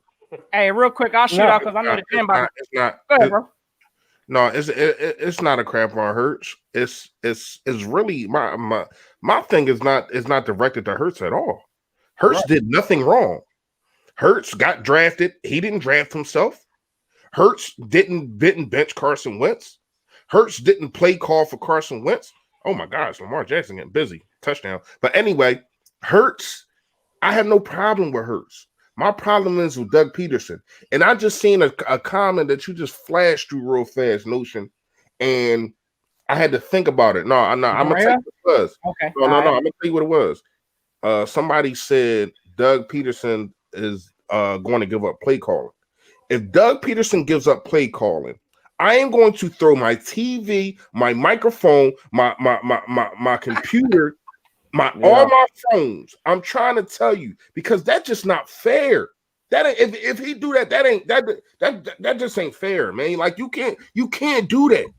You can't do that. Not at this point. You can't ruin a guy and then all of a sudden, when he going, you know what? I think I'm done play calling. Like exactly. That's like that reminds me of the Jets real quick. Y'all know that the Jets just fired their defensive coordinator. What was it? Greg Williams. Bro, Greg Williams. Adam Gase is about to get fired after this season. How you firing your staff when you about to make your exit? No. He messed up on that Hail Mary. He sent. Yeah. But Not only that, he didn't come to. He didn't come to like the media afterward. He didn't come to post game. Like you can't do that. That's true. You can't do that. Yeah, you can't do that. I mean, Lindsay, you already know, man. Thanks for having you on. Sir. A lot of people in here. Being on, Lindy. Thank you, we appreciate you, bro. Yes, sir. You already know. Brother. All right, bro. Yo, that. Hey, next up, we got Philly Joel. Let me get a rotation real quick. I know we got some people back. We got Philly Joel. We got to get this guy Greek Warrior in here at some point, yo, because I'm just watching this boy just talk. You think he backstage, bro? Do you really? Oh, you don't know. You don't know, dude. I don't know, boy. Yo, this dude been trolling my page. This dude been trolling my page since I want to say video 3. Yeah, seriously, bro. He not coming up on this stage, bro. Go ahead, man. Who up next? All right. Man? Hey, Philly Joel, we rocking with next. After that, it looked like we got Let's Go Birds HD and then somebody MM. And then after that, we got some other people. So we're going to rock through it like that. Hey, we're going to try to keep it on a time span. Again, I know everybody want to get their thoughts out, but we got some people backstage that do want to offload also. So we're going to try to be respectful of everybody's time. But again, hey, let me bring on Philly Joel. All right. So can we do this real fast? Yes, sir. Try to keep it going. Like, all right, people can come on and say what they want, and then they can just direct the question to either one of us. Then we answer it. Then we just keep it pushing. Let's do it. All right. Yo, what's good? Billy Joel in this thing. Big salute to you. What's happening? Hey, yo, what's going on, bro? What's going on, family? Hey, I don't know how I feel about this Jalen Hurts thing. I'm torn, man. I'm torn. Like, at the same time, I want to see what Jalen Hurts got, but I'm kind of worried about Wentz mentally because it don't look good. Yeah, I think, but I real fast, I think that he'll be fine with another team. I just do. I don't think he's broken. I don't think he's broken mentally. You know, he just had a child. He got a lot of things going on. You know what I mean? And I think that he would be fine going to another team that supports him. He doesn't have the support of the Philadelphia Eagles. That's just facts. All he got their money. That's it. He ain't got their support, just their money. Exactly. That's why we need to get rid of the two culprits, Roseman and Doug. Get them both out of here. I'm tired of both of them. Yeah, I personally feel like, again, I don't think Wentz is completely mentally all the way broken, even though, in my opinion, we broke him mentally here. But I think with him getting a refresh and a restart, some change of scenery, Wentz is about to ball out. But yeah, we've damaged his mental psyche here. We ain't done nothing this whole time he's been here to help this man. Again, we just benched this man nationally on the front stage. So yeah, I think we've done some damage to Carson mentally. But as soon as if he goes on another team that sets him up for success, Carson will light this league up. You know, I think there's 3 teams: New England, Denver, and Indianapolis. Those are the 3 teams that you could land with. Hey, I see it. I believe the way things looking, he can end up in Tampa Bay for all we know. He might have to stay on the bench for a year, but Tom Brady ain't playing after next year, man. Let's keep it real. Like, so if he end up in Tampa Bay with all that, oh man, it's over. Oh, man. Go ahead. Go ahead. You know how I know Doug hates Wentz? You know, in 2018, right? Mm-hmm. When Wentz got shut down for the season, you see how he catered the offense to Foles. They started running the ball, short passes, RPOs. And then Wentz comes back until week 16, I think, of last year. They started rolling him out. What? I don't understand what Doug thinks. I think after Nick Foles won the Super Bowl, he wanted Nick Foles as his starter the previous year. I don't know. I think, and real fast, because I know we got a lot of people. I think that he wanted Carson Wentz to be Nick Foles. Once he seen how the offense was running, how Nick Foles ran it, he wanted Carson Wentz to be that. But he's not that guy. He's not that guy. You keep trying to fit a square pin in a round hole. And I keep saying this. You cannot make that guy another guy. You have to build and play call around him. And that's why he failed Carson Wentz to me. Because once again, like you said, no rollouts. You don't run the ball enough. You don't get the ball out of his hands when you see the offensive line is just giving up sack after sack after sack. It's like, man, like it came to the point coming into the game last week, we had 144 quarterback hits, right? Wow. And we had 189 rush attempts. Think about that. How is Wentz not injured? Through 13 games. This is what we got, man. Hey, Philly, go ahead, y'all. My bad. Already, man. Hey, listen. Again, fellas, we in a state of whole shambles here. Hey, any last thoughts, Philly Joe? We gonna go ahead and try to rock through this thing. Again, hey, look, we gonna see it. It ain't no short. We can't run from. We about to see Jalen Hurts this coming Sunday. I think so the minute they drafted Jalen Hurts, they gave up on Wentz. It's done. It was done. I agree. I mean, that's the argument. That showed that they definitely didn't have the confidence or the trust. That look. They needed an insurance policy. Is pretty much what they needed. They claim it was about health, but was it really? Look at what the Bills did with Josh Allen, and I think Josh Allen and Wentz are like similar players in terms of like arm talent and the way they move. They got Stephon Diggs, Cole Beasley, and I think there's this. All of a sudden, they just got this rookie. His name's like Gabriel or something. He's actually pretty nice. They built around Allen, and they gave him trust. Now, they're going to pay him, I think, next year. So they're going to eventually give him the bread, too. And look at them. They're like 9-3, 8-3 or something like that. They're leading the East. The Bills look good, man. And Philly Joe. I'm just saying, man. And I don't think it's so much Roseman didn't do anything. I just think Roseman sucks at it. That's just my opinion. I can't even argue that. I mean, I'm not argue with that either. Or he's but does he suck, or is it player not evaluation, but is the players not being coached up right? It's both. Right? It goes both ways. When you look at it, man. Player personnel rings loud when you hear Howie Roseman's name, brother. Like, just the lack of. Like, I mean, again, you could list out all these misses. A lot of this is just Howie. Again, I don't feel as though this man needs to be on player. But all right. So, do you feel Rhaegar's a miss? No, I'm giving. Look at it. That's a great question. I don't think Rhaegar is a miss, but then again, there was better talent out there than Rhaegar. That's my thing. I think we could have drafted better than Rhaegar. Like who? I think they could have got Rhaegar. I think they could have got Jefferson and Rhaegar. Rhaegar would have been gone. You think Rhaegar wasn't lasting that long? At 53, yeah, he would have been gone. He would have been gone. Hey, it's a thought though. He would have been gone. I asked that because I just think if Rhaegar is with Minnesota, I think he has kind of identical numbers to Justin Jefferson, bro. I think that they use him how we needed to be used. This dude is a Swiss Army knife, and I think that he's an explosive player. But you're not using them right, and you're not putting them in opportunities to get an open field. He's kind of like a Nelson Aguilar type of guy. You got to get him space. All right, Notion. I'm going to head out. Already, Philly Joe. Hey, appreciate you for swinging through this thing. You already know anytime. Hey, Notion gang, salute. All right, yo, that. I don't know what he was saying. Already, fellas. Hey, listen. Hey, we got MM. I'm not sure. Hey, we're going to see. What they repping? Let's go and bring him on. He okay, indeed. He was saying he Eminem, what's good? Eminem in his thing. What's going on with you guys? What's good, man? Yo, that just trying to survive the season. Man. What's on your mind? Talk to us.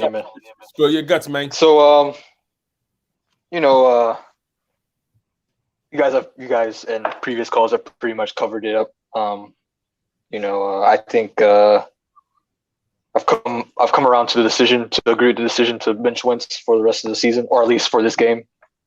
There's definitely going to be some people in the listening to this live stream in the comment section saying that this is a round table for, how they say it, for Wentz defenders or Wentz apologia.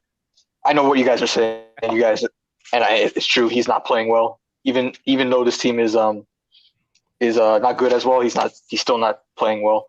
So I just wanted to put that out there for those who are in the comment section, like the dude from the post game live stream that Gate City went off on.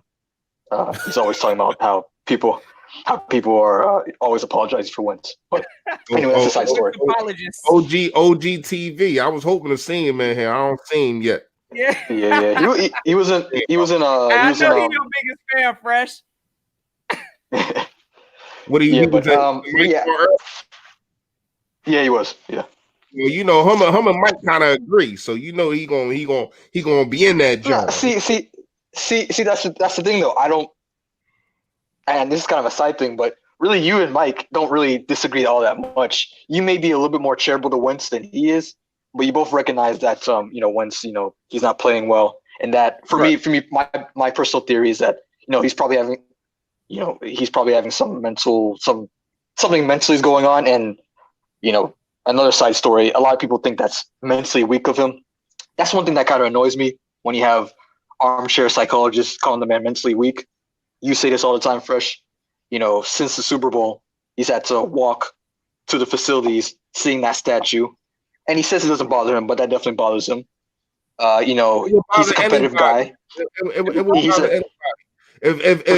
For sure. A tone, a notion. Say you got a nice little chick, whatever. Chick bad.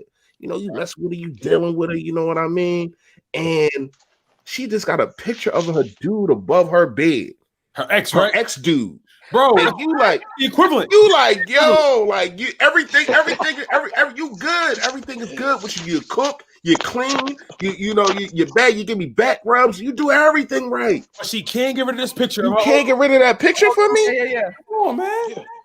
I think what makes it worse is that the statue alone, to me, if that was the only thing, I think he would be. I mean, I don't think it would be a big deal. But you have all these compounding factors like the statue. You have the fact that this franchise. Again, he's not playing well. I just want to explain that for the billionth time. But this franchise has failed him in not building around him, right, over these past 2-3 seasons. Hey, he's a competitive dude. Y'all think money is everything. Money ain't everything. So what? He got paid $107 million. Right, money means nothing. Actually, I was gonna mention that the contract was another compounding factor because they backed him with the money, but with the money comes extra pressure. And if you don't, if you back him with the money, but you don't back him with the personnel. That contract right now, he's still his rookie deal. So y'all want to talk about y'all see. This is where I get y'all. This is where I kill y'all. Dudes like knuckle up suckers. This is where I kill y'all. He's not even on that deal yet. He's still on his rookie deal. The deal start next year. So do your math before you come up here talking about $107 million that he ain't even get paid yet.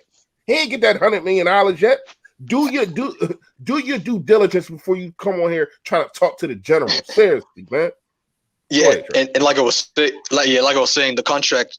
People want to argue it on the other side, but it's actually, I'm not saying this, money is money, but it's in some ways you can see as detrimental to Wentz because that's added pressure to him. And then finally, he's a competitive dude. So we as fans, we see that he's struggling. Philly media, I'm not from Philly, but I recognize that you guys, your media is brutal, right? National media is calling him every week. So he's a competitive guy. He knows that he's not playing well. So you have all these factors and also the Jalen Hurts draft, all these factors, he's a human being from day one. So all those factors together would cripple, I won't say cripple a man, but there's going to be some mental shortcomings as a result of all those factors. So I think for people who are quick to call him mentally weak, with their armchair sociology or psychology degrees or whatever, that's just nonsense. No human can be mentally strong due to those factors. He's not playing well, but recognizing those factors doesn't absolve him of his own share of the guilt. I feel you, bro. And Eminem, like another thing I want to, bounce off you real quick. Like you mentioned, how they failed to build around him for the past few years. When you look at teams like the Arizona Cardinals, you look at teams like like we mentioned, the Buffalo Bills. You know what I'm saying? You look at these up and coming teams. You know, even Baker Mayfield, right? You know what they did? They got him weapons. They got him. Even the Raiders got better weapons. The Raiders, like every after giving away Amari Cooper, right? Yep. Right. They retooled every team that I can see, other than the Eagles, when they have like an up and coming quarterback or whatever, however you want to slice it. Every other team finds a way to say, you know what? I need to make my guy better. I need to make my guy's job easier. How can I do that? Okay, D-Hop is available. Let me go get him. Now you got Kyler Murray looking like a diamond. You know what I'm saying? And then Baker. What else? The Carolina Panthers go get Robbie Anderson for Teddy Bridgewater. Robbie Anderson is having a year. You know what I'm saying? Yeah. Like, you pay attention to all these teams that got weapons for their guys. And it just seems like the Eagles just say, you know what, Wentz? We saw what you did in those 13 games. You went 11-2. Yeah. We want you to carry everybody. We don't think you need anything else. You should be cool, right? You should be cool. And that's not it. Because when you look at it, I would have got a Stephon Diggs instead of a Hargrave. You know what I mean? I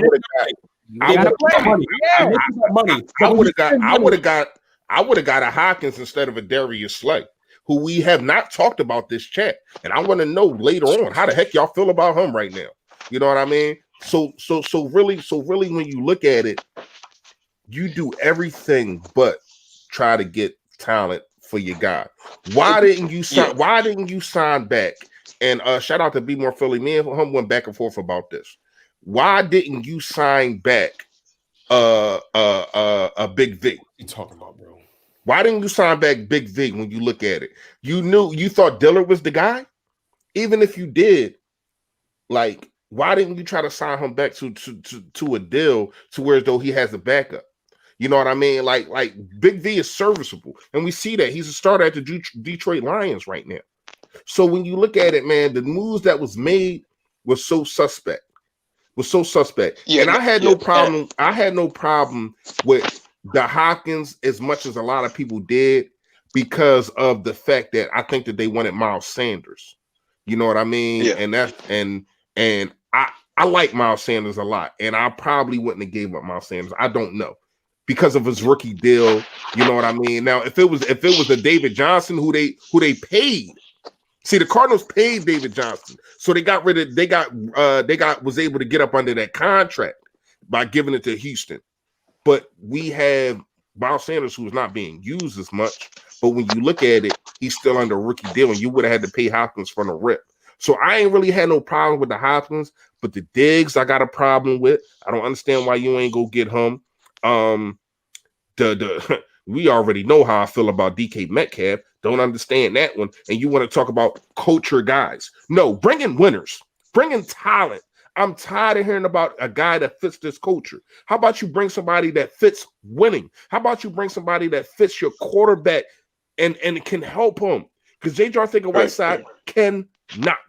See, that's the thing too. I don't even it's not a defense of Howie, and I said this on Mike's stream last week.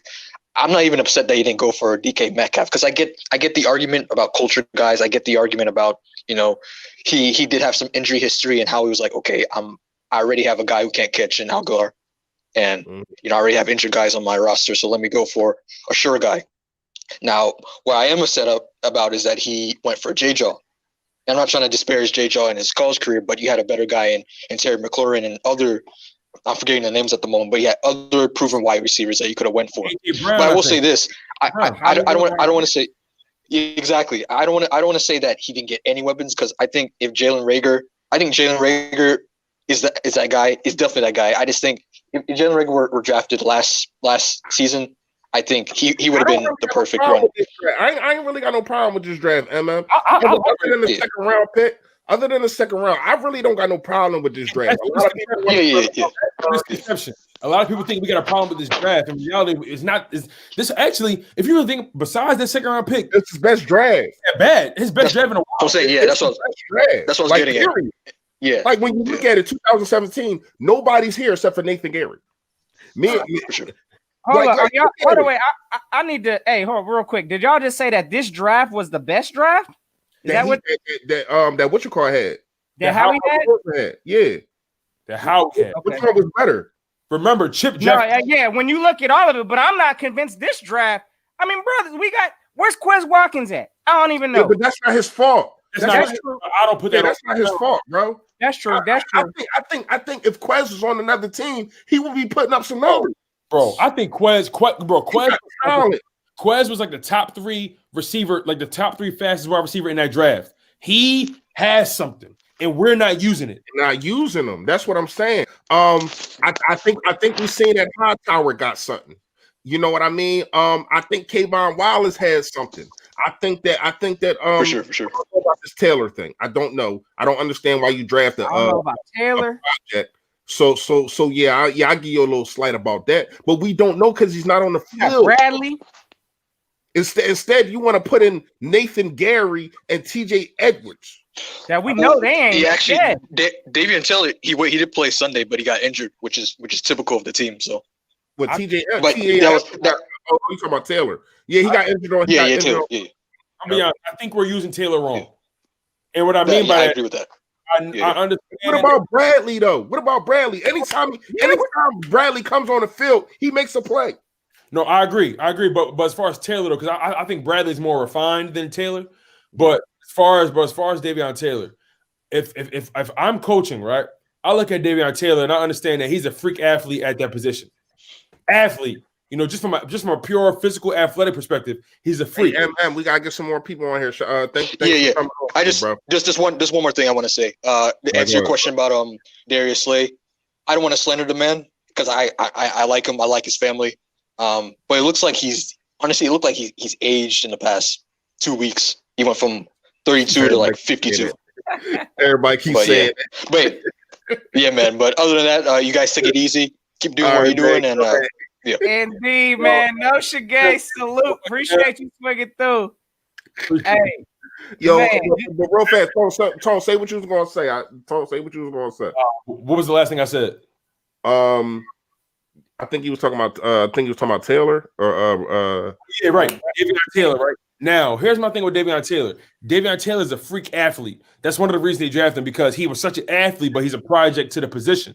My thing is, if you understand his physical capabilities, why don't y'all use him in a hybrid role? You know what I'm saying? Don't just limit him to the linebacker position. Put him use him how you used last year, like how you used Avery last year. Right, or you know how the Chargers used Derwin James when he was playing before he got hurt and stuff like that. Yeah. Like use him in that hybrid because he has the speed to keep up with some of the best tight ends. We seen him track down Lamar Jackson. Right. And he has the strength, to deal with, strong. Like my thing is, like, at the end of the day, Davion Taylor has a skill set. And if you utilize his athletic ability, and use him in a hybrid role and don't just try to pin him to the outside linebacker spot, I bet you'll get more out of him. That's what I'm telling you. Like this coaching staff does not know how to maximize their talent. But let's get the next guy in. Yeah. Already, fellas. Already. Next thing coming in hot, we got, I believe it's Mir. I may be jacking the name up. MIR. Let's go and get it. Hey, you on MIR, Mir? You in this thing? Mir, What's up? Let's really be honest. And nobody not saying these rookies is better than these veterans. Let's really be honest. Rigger is better. Kavon is better. That's like, just really be honest. Like these veterans trash. He resigned he resigned the wrong people, or like he gave contracts to wrong people. And it's like Doug Peterson. Yes, Doug Peterson did fail Carson Wentz. He broke him in a way. But I'm telling you, if Carson Wentz go to another team, he could burst his team. Yeah. Like he could coach. He could outplay Hurts. He could bury Doug Peterson. Like, let's really be honest. Yeah. Carson Wentz is the only player day in and day out put his body on his team, and like everybody else failed them, except for I'll say only two people: Miles Sanders and Boston Scott. That's all. Brandon Graham always come through. Brandon Graham, yes, that's all. I think I think. My bad, Mayor. Yeah, because on the defense, I can name a couple people. I like Josh Sweat. I think Josh Sweat brings it every time. Yeah, you know but on the offense, I do think you're right. They don't give it they all. Now, here's what I can say about Lane Johnson. Lane Johnson is kind of different than a Jason Peters. Jason Peters, I got he don't know how to keep up. He wants to go in and out. When Lane Johnson goes in and out, he's literally fighting to stay and to try. So I respect Lane Johnson for that, but I do get it. If you need surgery, go ahead and get it. You know what I mean? Go ahead, big dog. I don't know if we're gonna need you in the future, but we might. Because I do like what I see from Driscoll, and I definitely like what I see from Miles. I like Herbig, I like Driscoll, I like all the young guys. But that's another thing. That's another thing. Like we need to talk about real fast. Hold on, Mayor, real fast. Mm-hmm. Why the hell every time these guys come back, when a dude is balling, you take him out? Why is Fulgham splitting time with Alshon Jeffrey? Why in the hell is Jordan Mailata being benched for Jason Peters? You know that mess with your mental too? Because you like Jordan Mailata got to say, hold up. I was balling. I only in 3 games, I only gave up 2 quarterback hurries. And y'all bench me for that? Now, Jason Peters come in and he start balling. You like, damn, all right, cool. But y'all bench me for that? Oh, hell no. Come on, man. What's going on? Go ahead. And another thing, like, let's really be honest. Why would you resign Alshon Jeffrey? You don't need him. I respect Deshaun Jackson, but I mean they did that deal in 2017 though, homie. Like it was a restructure. It got pushed back. Howie Roseman pushed it back, and that was biting him in the butt. Yeah, and another thing, I read something right. I think what was it? Jordan Mailata, wasn't he the like one of the top rated in the league? Like for what was I forgot what the rating was this past week. Mailata was rated out the charts this week, fellas. Oh yeah, yes he was. Right. Yeah, go ahead, man. I want to hear what you guys say, man. I want to hear. And let's really be honest. Doug Peterson did kind of embarrass Carson Wentz on national TV. You took him out the game because he was not living to your expectation. That mean he don't know how to coach. That mean he don't know how to pump up his team. And that mean let's really be honest. Doug Peterson really didn't take that team to the Super Bowl. It was Frank. That's it. Yep, and that was Frank. He really took him to that team. And I feel like Carson Wentz get mad when he see that. He get mad when he see that statue. Like I took that team to the Super Bowl. Like, why y'all not showing me love? But when Hurts get in the game, everybody want to pump up. Like, it's fake love to Carson Wentz. And I meant, like, and say if Carson Wentz goes to the Patriots, they're going to use him. They're going to give him the weapons he need. And he's going to ball out. And he's going to embarrass his team. Like, bro, man, like, I'm telling you, I got this weird feeling that Carson Wentz is going to haunt us after this season, bro. I'm telling you, like, I got this weird feeling that he's going to go to another team and he just going to, like, he going to have a vendetta. He gonna have a vendetta, bro. It's gonna be like Deshaun. Like you know how Deshaun, when every time he saw us, he went to, he made it a point. I'm trying to light this thing up. Like that's straight up. He played us. And the last thing, I feel like, let's really be honest. I feel like if Carson Wentz do come back, Doug Peterson is going to get him hurt. Or he going to get hurt that Carson Wentz can't get back up no more. That offensive line can't block. Only 2 people can block. Drake, Driscoll, and Mailata. That's it. I'm done. All right, bro. Thank you for coming on, Mary. Already, Mary, bro. Appreciate all the love. Notion gang, salute, man. Let's go and get this thing. Rocking, fella. Eagles for life. Nobody didn't say don't give Jalen Hurts a chance. We've been saying that. We've been real clear. Come on, y'all. We've been saying that. He got a chance. Let's see. Our problem is with Doug Peterson, and this is probably the last time I'm going to regurgitate this because I'm tired of having to defend myself and defend these 2 guys up there because we're not saying anything bad about Jalen Hurts at all. We are saying that Doug Peterson has messed his locker room up. Doug Peterson has botched this benching. He has botched everything that's going on with Carson Wentz. That's what we're talking about, bro. Go ahead. Right. And that doesn't mean Carson isn't playing bad. like people have this notion, no pun intended.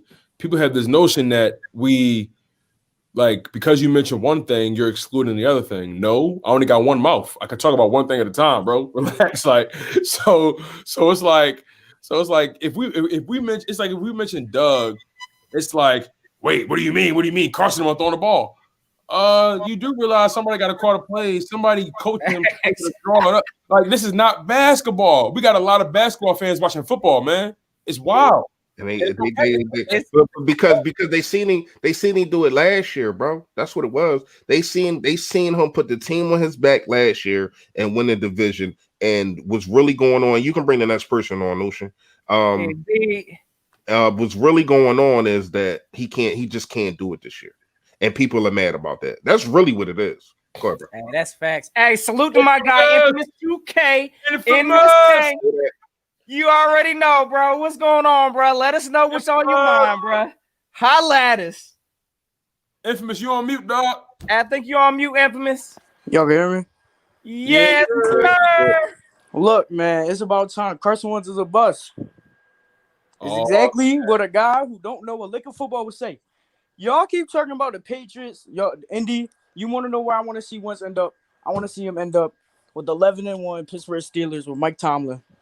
I feel like you put Wentz on that. I told you, Tone. That's Hey, you know who we didn't bring up neither? You know who we didn't bring up? The Bears. Yeah. But I don't want him in the NFC, man. I don't want the Panthers too. Get him out of the NFC. Can you imagine Carson Wentz, Christian McCaffrey, the two white hopes? Like, can you imagine? Damn, brother.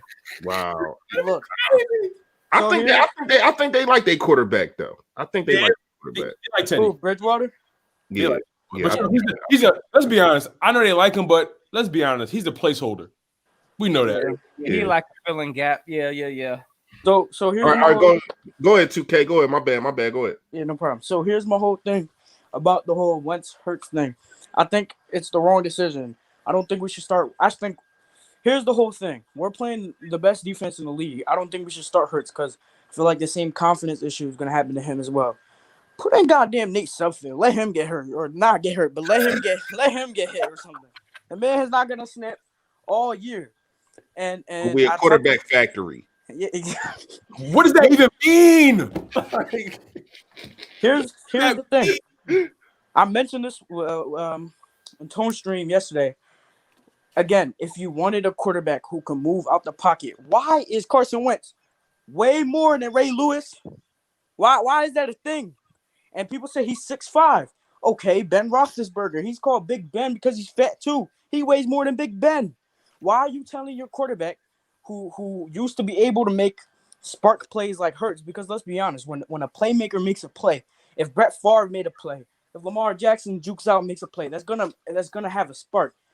Wentz hasn't had that spark that we usually see where the last couple of games he hasn't had that juke out of a sack, turn around, throw the ball deep. It's a deep down catch. The last spark Wentz showed us was because 40-yard run. That was the last spark. No. But here's the thing: you could see that if the offensive line held up. If it wasn't, I seen him spinning out of sacks. It's just that when he turns around and spins, that's another guy right there to sack him.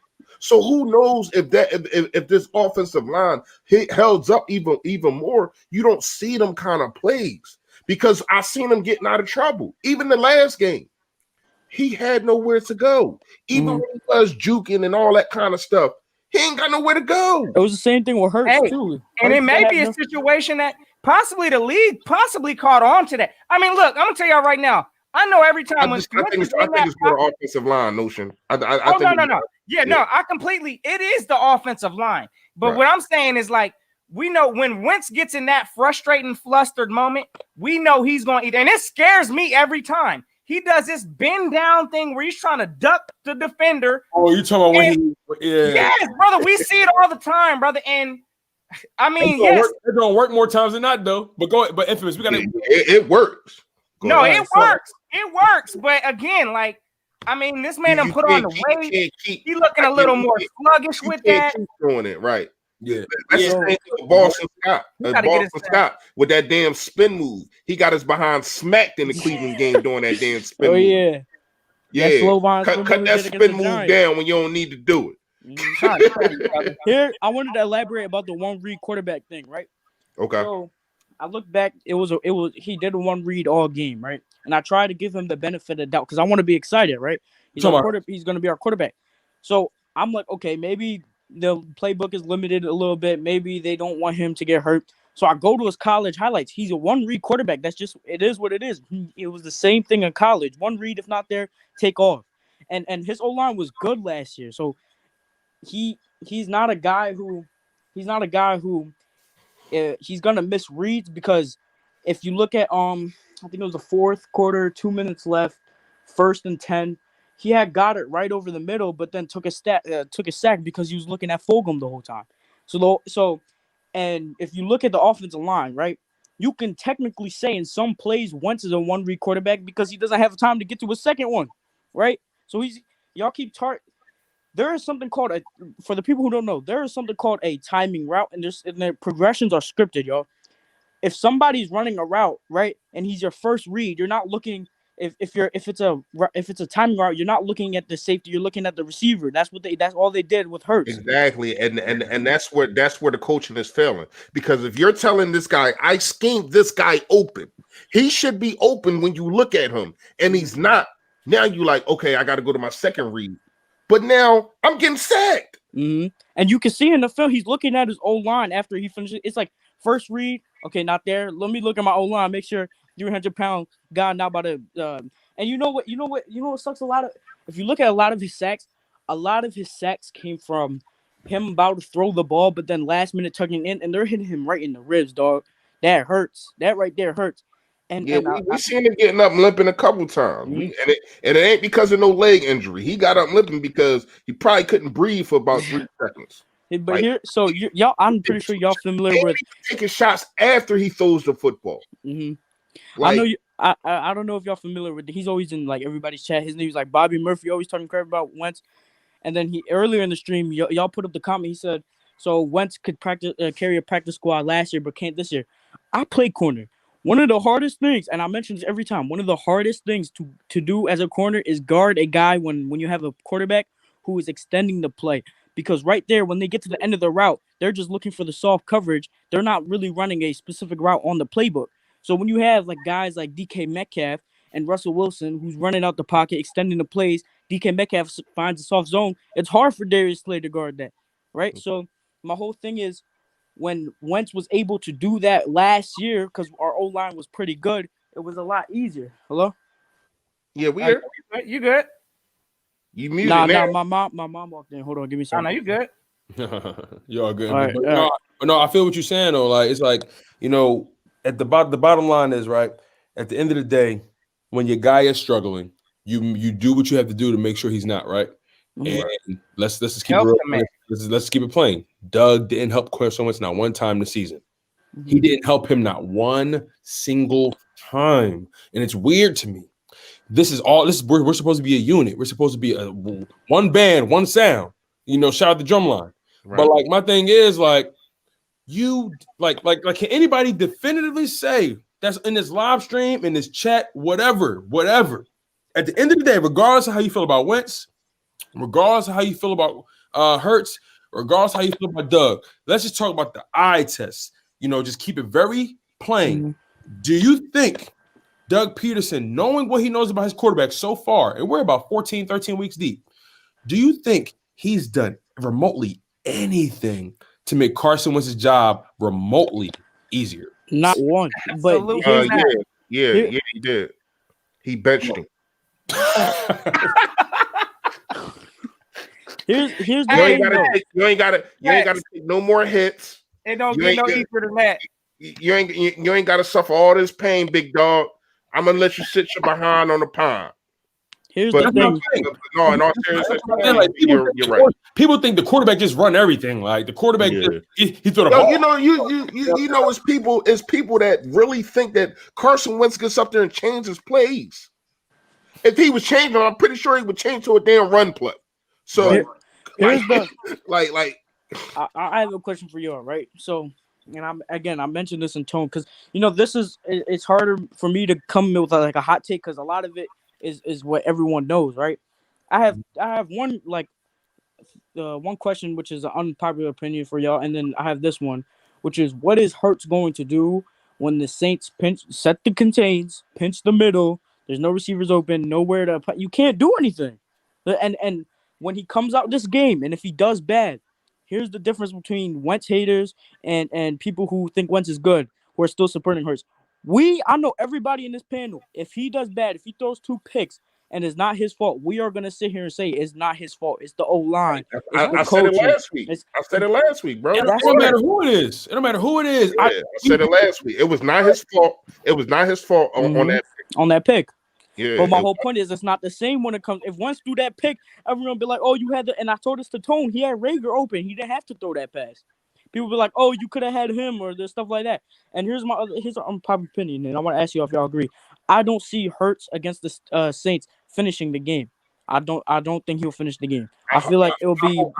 And I said this to them too. I didn't say it on here, but I said this to them too when we was FaceTiming each other. Mm-hmm. I don't know. I hope that's not true. I hope that doesn't come into fruition. But they're setting him up for this. I'm not talking injury. Like, because when you look at it, 2K, real fast, and I know Notion, I know we gotta get him out of here, but real fast, 2K, before you go, when you look at it, who do the Saints practice against every single day in practice? The same kind of guy. The same kind of guy. They know what he's going to do, and Taysom Hill is probably better than Jalen Hurts when it's all said and done right now. So they're going against a better guy that does the same exact things, and they're a good defense, a very good defense. Obviously, they're number one. So when you look at it, man, to throw this guy in for this to be his first start, and they get a whole half of tape. Now it's not a lot of tape, but it's enough. Trust me, it's enough. But here's the thing, right? Before I head out of here, here's the thing. But here's the thing: if Hurts comes in here, does worse than, and I hope he doesn't, right? I hope he does good. But if he does worse than Carson, I don't care if he's a rookie. Carson Wentz has been doing bad. He's been playing bad. That's like it's not all of it is his fault, but he's playing bad.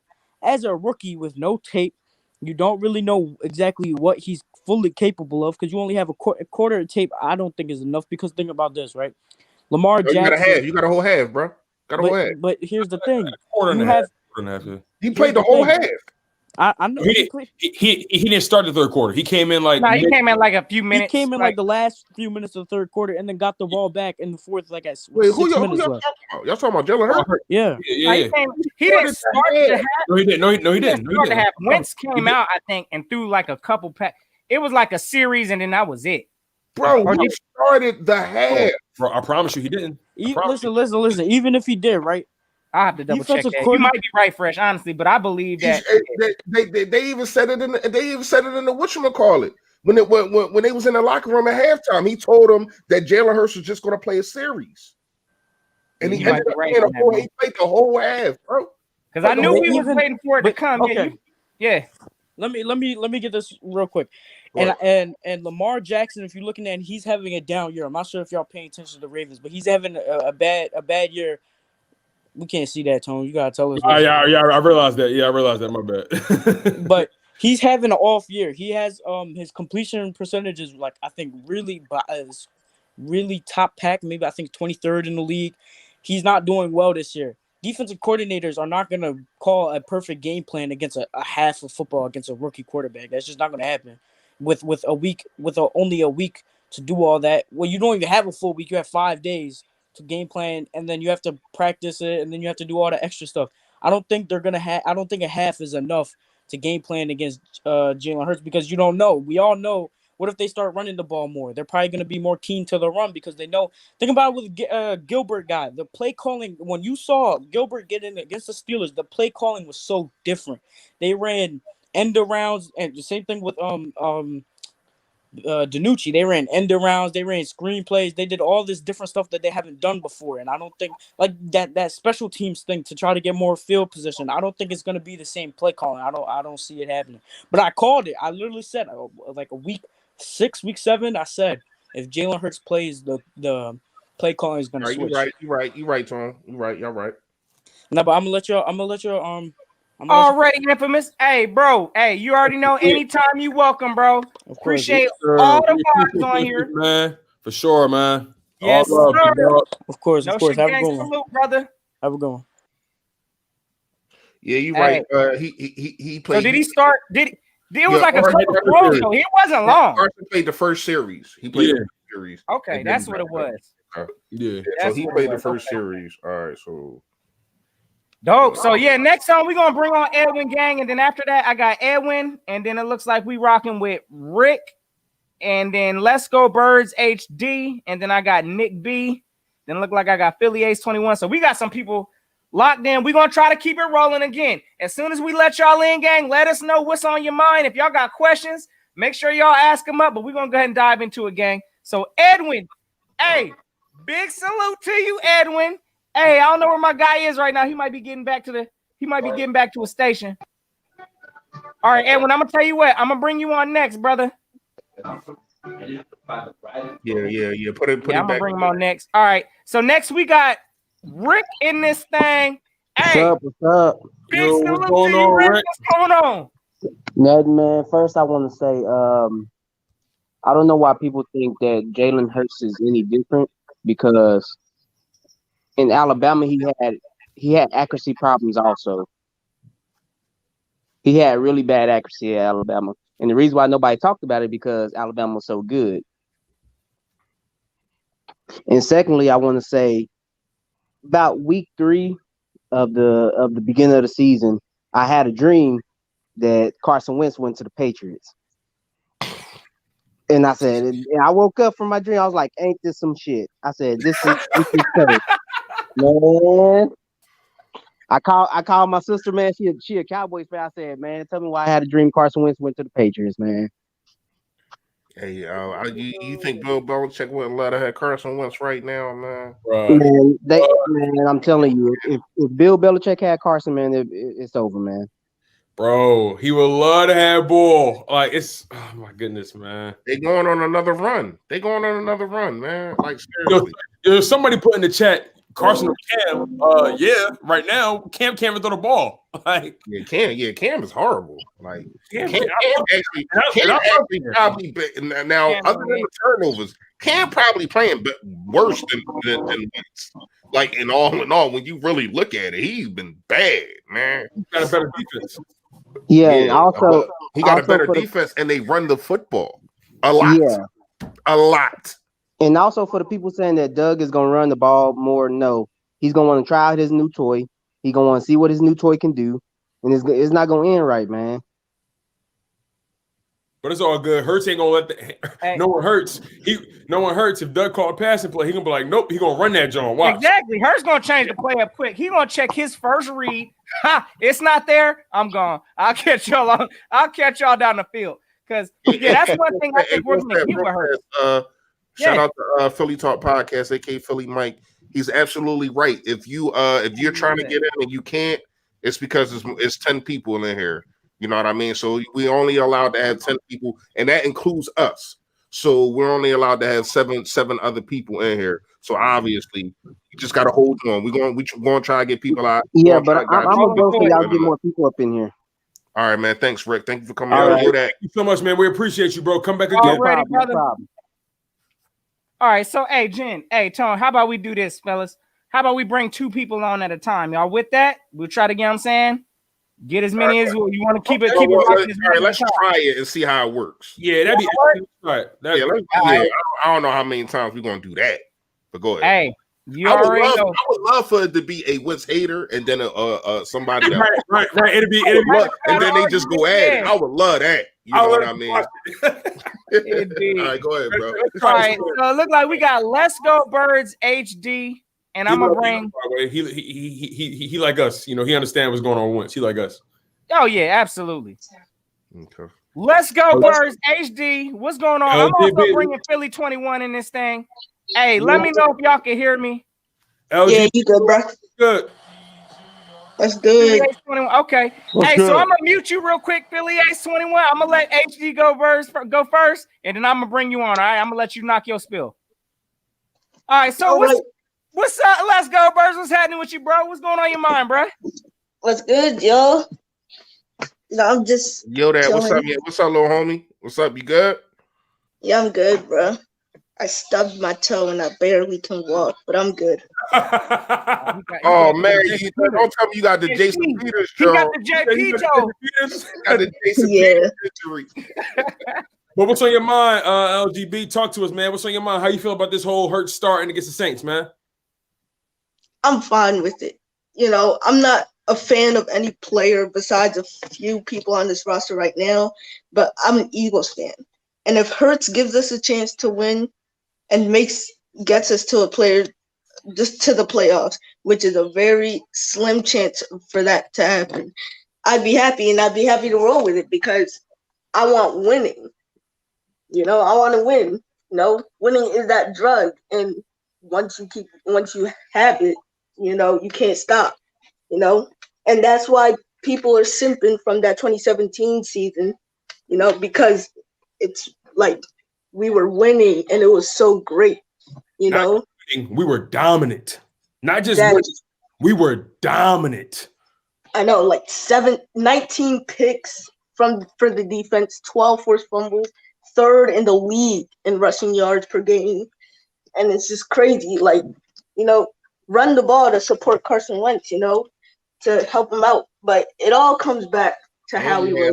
Then we had over 35 sacks or something that year too. Exactly. Like we were crazy. Everybody was playing their mind, man. Like we were the best team in the league, obviously winning the Super Bowl. But you know, it all comes back to Howie Roseman. If Howie goes and everyone stays, and we bring in a new GM to make the moves here, I'd be fine with it. I'd be perfectly fine with it. But Howie's the one, you know, who really is making all these moves, trades and draft picks, obviously, you know. But I want to see how much control he really had over this team. I want to see, is he the one making the starting lineups? Is he the one, you know, doing all of this stuff that's happening? And if he goes and this team just turns around, we get a new offensive coordinator. And if he doesn't go, I want to bring in, you know, Eric Bieniemy. I want him to like see, like our record shows we're terrible teams, 3-8-1. That's just horrible. But I want him to see like the talent we have on this team, because compare our team to the Patriots. Our QB is more talented. Our wide receivers core is more talented. But yet the stats show that they're a better team, 6-6. You know, they're better coached. But yeah, they're better coached. They got a better defense, and they run the football. Yep. Exactly. I want to hear what Philly's got on his mind right now. Let's see. Yeah, man. Hey, I'm gonna put you on mute real quick. Let's go, Birds. Hey, Philly Ace 21. Big salute to you, my guy. What's on your mind, brother? Talk to us, man. What's going on? Yo, man. I can't really say too much about it, man. I knew it was gonna be a quarterback controversy. I knew it was coming on along, man. Because like to me, man, I'm not hating on Wentz. He always gonna be my guy. You see what I'm saying? But put Wentz in a bad situation with the offensive line. We just lost Brandon. Yeah, you're right, Brandon Brooks. Yeah, we lost him, and then Lane Johnson. Yeah, Lane Johnson. That was Andre Dillard. That was a bust right there. That was a bust right there. We don't know yet though. We don't know. That was supposed to be our starting left tackle. Yeah. Left tackle. I feel like I see the season before. I feel like Doug kind of messed up his confidence, put him at right tackle, and then he put him back, and I feel like he wasn't able to. I blame that on the coach, but I blame that on JP too. JP was supposed to step up in that situation and say, you know what? Don't put that kid over there, man. He's gonna get barbecue chicken. Let me go over there. Like seriously, man. Like that dude is so. It's coming to the point, man. I really don't like Jason Peters. Like I appreciate everything that he has done. You know what I mean? Being a bodyguard and yada yada. I do not like this dude right now. Let's make it known he did play in the Super Bowl. That was Big V. Big V. Big V played most of that season. So my thing is, you bring back JP, but you don't pay Big V. That's what I'm saying. I like Big V. I like Big V. The dude number 61. Wiz. Yeah, Wiz. Oh man. I said, gave that up. I'm like, nah, we decided to bring back old Rusty JP. Hey, you know what I missed though? Oh, go ahead. You know what I missed? Like the backup VP. The backup who? The vice president. Joe Douglas. Yeah. You miss Joe? Yeah, because he was like in Howard Roseman ear. I like, you know. So what you did? So what you think Joe Douglas did? What you think he did? No, I was just saying, like, I'm not disagreeing with you. I just want to know because I don't know Joe Douglas's role. No, like, I ain't gonna lie to you, man. VP. Someone got snowballed with him. He was like the vice player. Personnel. Bro. that was my white cat name. That's why I said that. That's crazy. My bad, y'all. My bad. We got sidetracked. Go ahead. Yeah, he was like personnel stuff like that, you know, get people together, you know, picking players in the draft right along with Howard Roseman.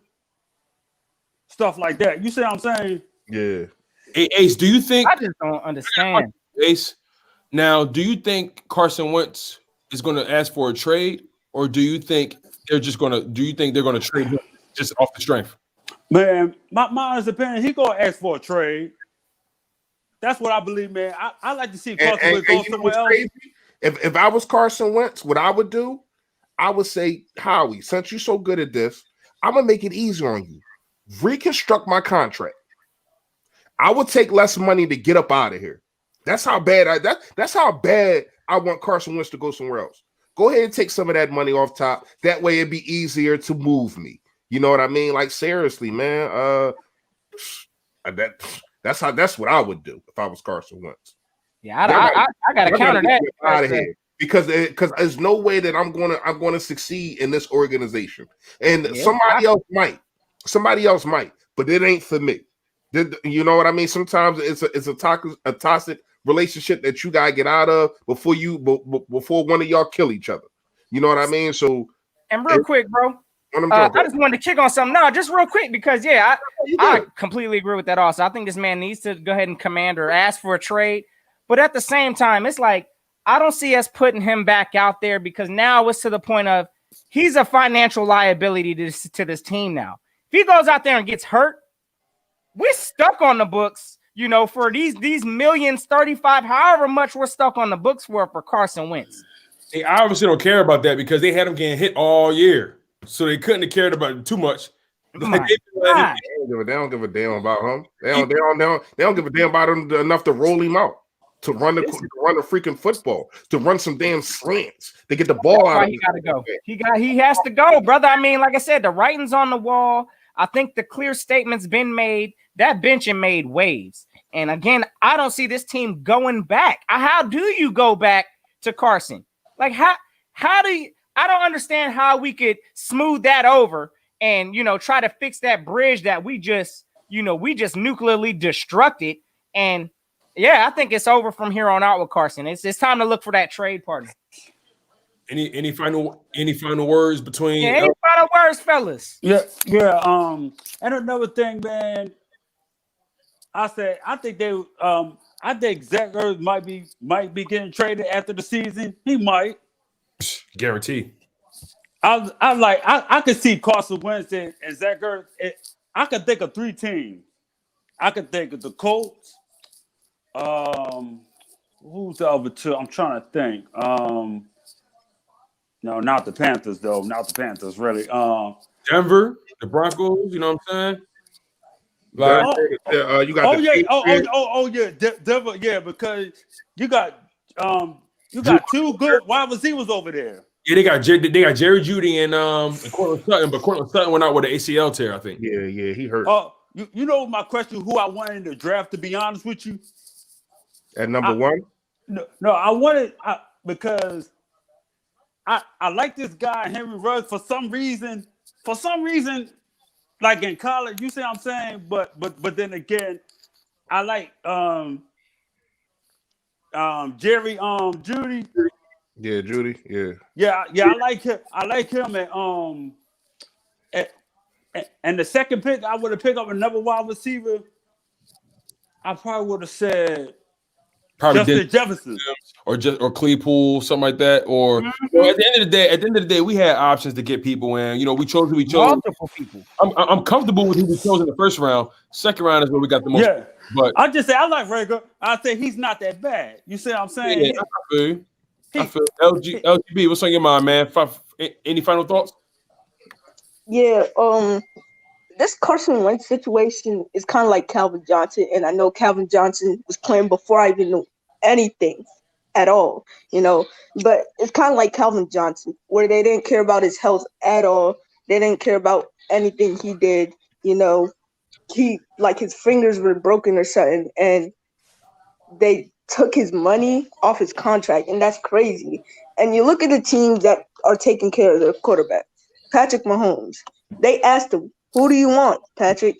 And forget the Chiefs made a great pick. Patrick Mahomes made a great pick because Clyde Edwards-Helaire so far has been great for them. But, and they're not taking care of Carson, and look at Russell Wilson.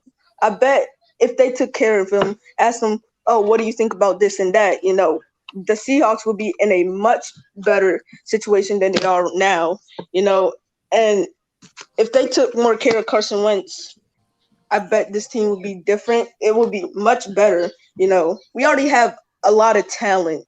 They got to build around them, and I'm happy with the receivers we got now. Not to say, Travis Fulgham, Jalen Reagor aren't bad. John Hightower isn't bad, but they're good, but we need better weapons. We need a better offensive line. And I was thinking about this, and I don't want to say it, but Carson Wentz is like turning out like one of those guys that need a good offensive line like Baker Mayfield.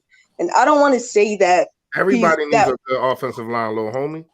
Nobody succeeds.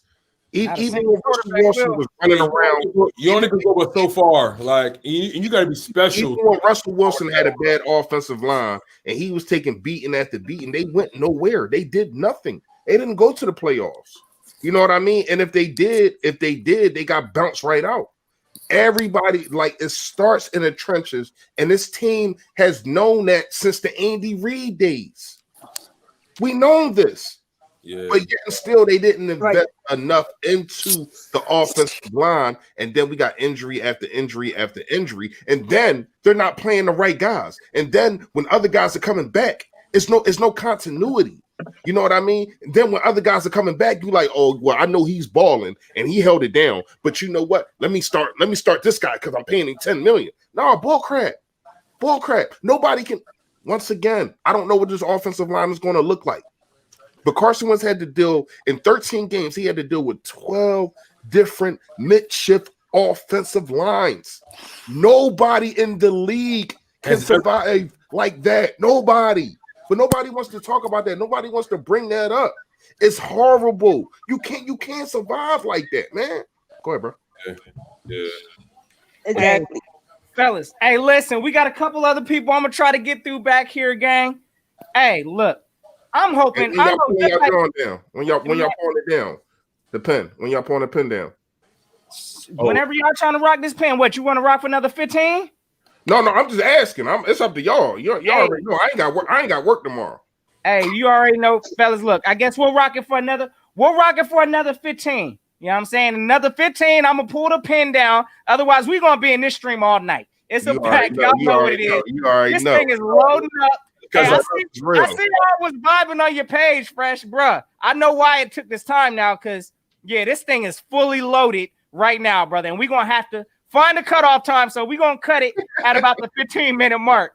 So hey, y'all already know, fellas. We appreciate y'all. Hold on. Real quick. LGB, what you say? Go ahead, LGB. What you say? Oh, I was just gonna say the weird thing is my dad don't got work tomorrow either.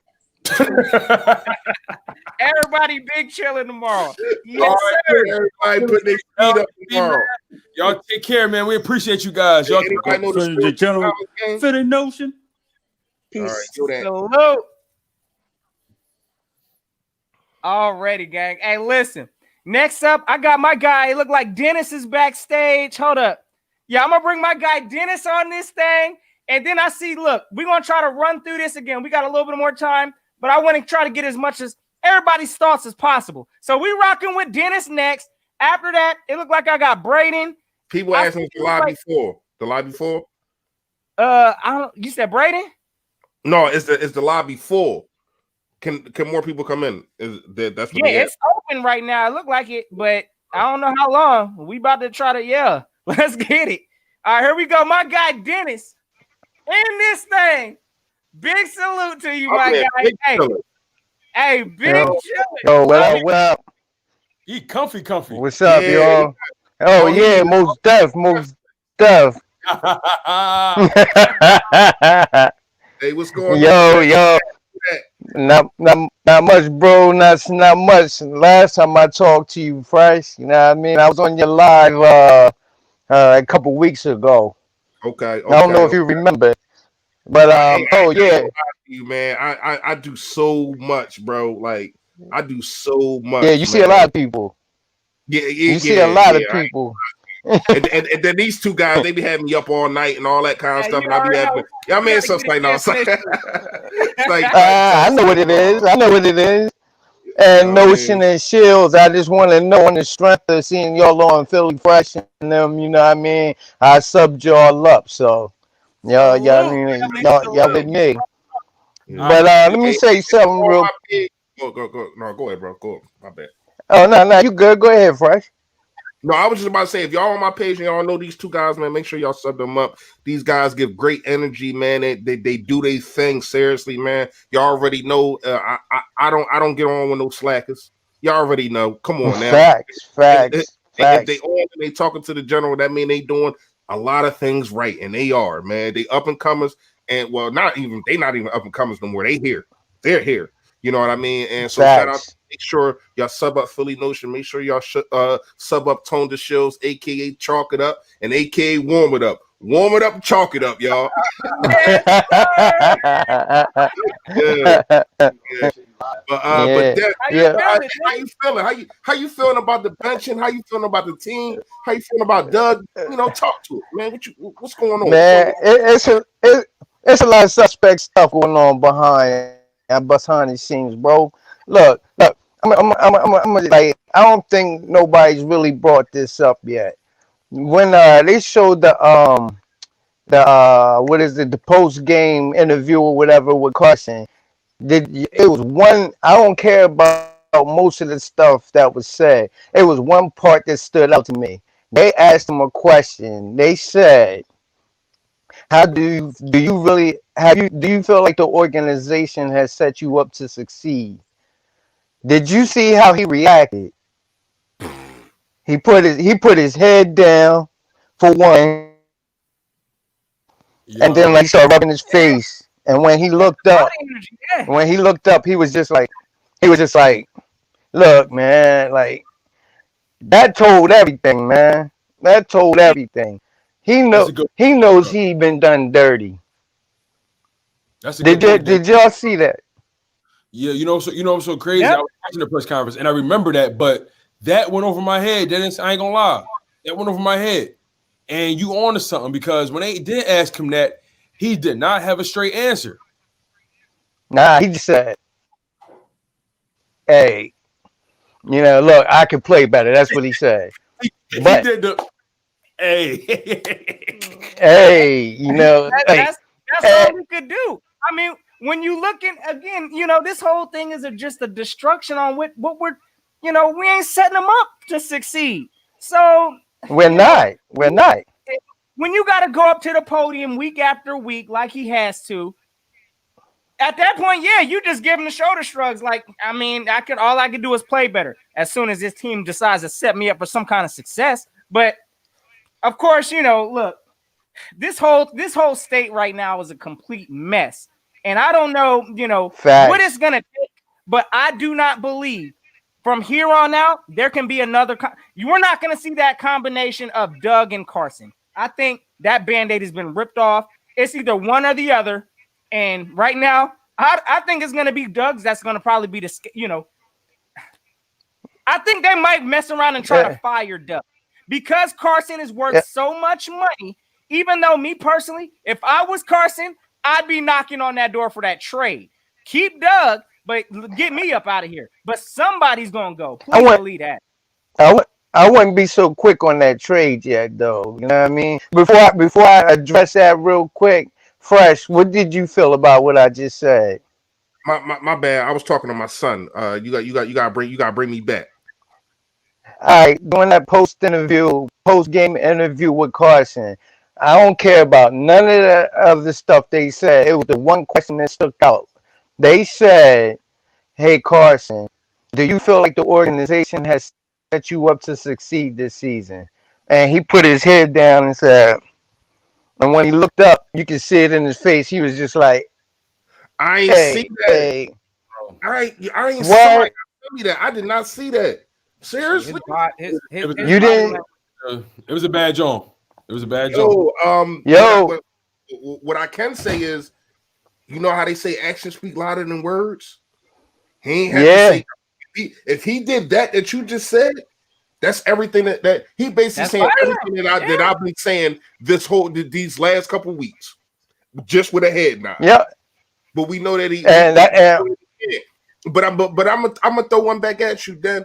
How do you feel about with Doug Peterson? With Doug Peterson and when Carson Wentz was asked about being benched, and they asked him how did Doug Peterson tell him, he basically didn't tell him until he found out when we found out, basically, because Doug Peterson told him Jalen Hurts was going to play a series, or I don't even think he said playing a series, and then he ended up being benched. How you think Carson Wentz should feel about that? You froze, Dan. You good, Dan? What was that? How do I think Carson what? Yeah, I'm good. You said how did Carson what?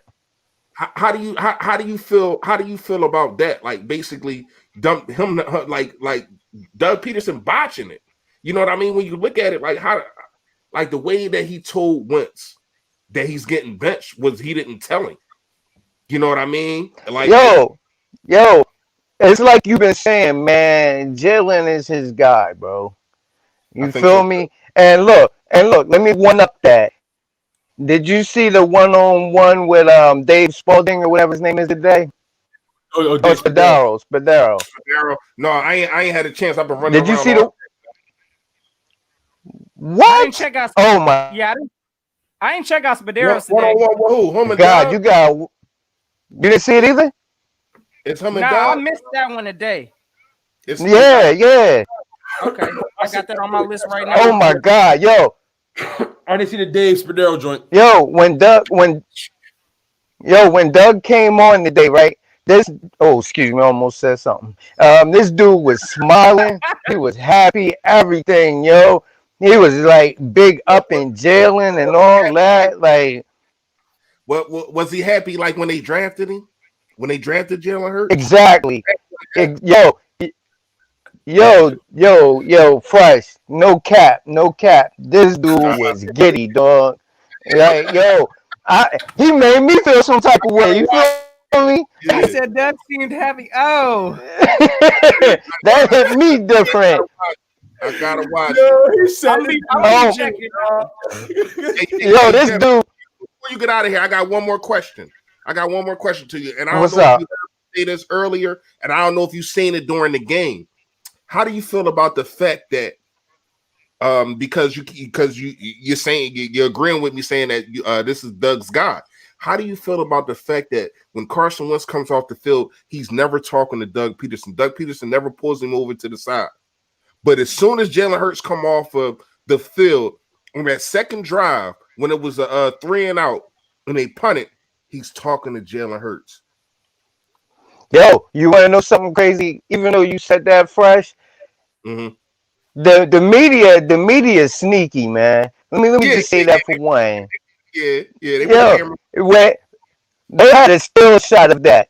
I don't know if you noticed it, but you seen that? They had a still shot of Doug talking to Jalen, and they froze it just to show you that. Like the media is subliminal, yo. They subliminal. They be setting up some stuff, bro. Like people ain't smart enough to process. Right. People ain't smart enough to process the little things, man. They get distracted by Jalen and all that coming in, but they don't, what people don't see is the sabotage behind it, bro. It's sabotage behind it. Like, come on, man. Like, if you know your man's like, and I ain't gonna hold y'all up, but let's rock with me for 1 second. If this dude getting beat up, right? You're not rolling him out like y'all been saying. He's getting beat up. You can run the ball to take the pressure off of him. You know what I mean? Like, you're not setting him up in any way. Like, all of a sudden, receivers are getting a little bit of separation when Hurts get in the game. I don't care if it's soft defense or what. Like, come on, man. Like, look, last year or whatever, what's his name? Sanders is catching balls and stuff, and now he's dropping them. Yeah, he got, yeah. Like, come on, man. Yo, bro, these dudes don't want Carson in there, bro. I'm telling you, they making it look. It's not him making it look so bad. Look, there was that one pass last game. He threw it to Ertz. Ertz didn't even attempt to catch it. He stuck his hand out. Yeah, I seen that. I don't even know if y'all noticed that. It was by the sideline. That happened like the third. He didn't even try to catch it, bro. That happened like the third game on an interception. Yo, I understand Carson Wentz. He got like 15 interceptions. I'm gonna say, I'm no lie, man, and I'm not even being generous when I say this. I'm gonna say 8 of them ain't on him. Like facts. Yeah, like 8 of them are not. You can make an argument for that. I can see that. Like when you look at it, the Alshon Jeffrey won 2 games ago when he went around and jumped. The one when Ertz he got knocked off his the Bengals, right? Against the Bengals, right? Yeah, he got knocked off his route. Yeah. Complete his route. You know what I mean? It's many more when you think about it, man. And I think both of the picks against Washington to Rhaegar and also the Hightower, I don't got them on him neither. They are timing routes. You said what? There was Acho and Acho that show they have. Are you talking about Emmanuel Acho and Wally? Yeah. Acho was like, he even pointed out that some of them jokers stop running routes. Like they start slowing routes down. You can see it. They literally changed. Yeah, the effort. But to me, that was on coaching because Deshaun Jackson was healthy that game. Why do you have Rhaegar and why do you have Hightower running these timing comeback routes when you got Deshaun Jackson on the sideline? Right. I didn't understand it. Facts. Only people that should be running timing routes are people that have experience with Carson. Other than that, the young guys should be running pure, just route slants.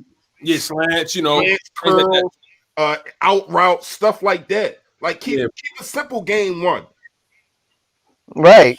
And before y'all let me go, y'all saw the Aaron Rodgers interview, right? No, I was going to ask if somebody see that. Yo, I heard. What did he say to Carson? I saw him chopping it up, but I didn't see the after game interview though. He wouldn't say. Interview. It was somebody had him on. Hey, right. Carson. What did he say, bro? He wouldn't say what he said, but this is what he said about Carson. He said that he really feels for him and stuff like that, right? He said he's been a fan of him since he's been in college and since he's been in the NFL. And he said he's only one of the only QBs he knows that has a unique skill set the way he does.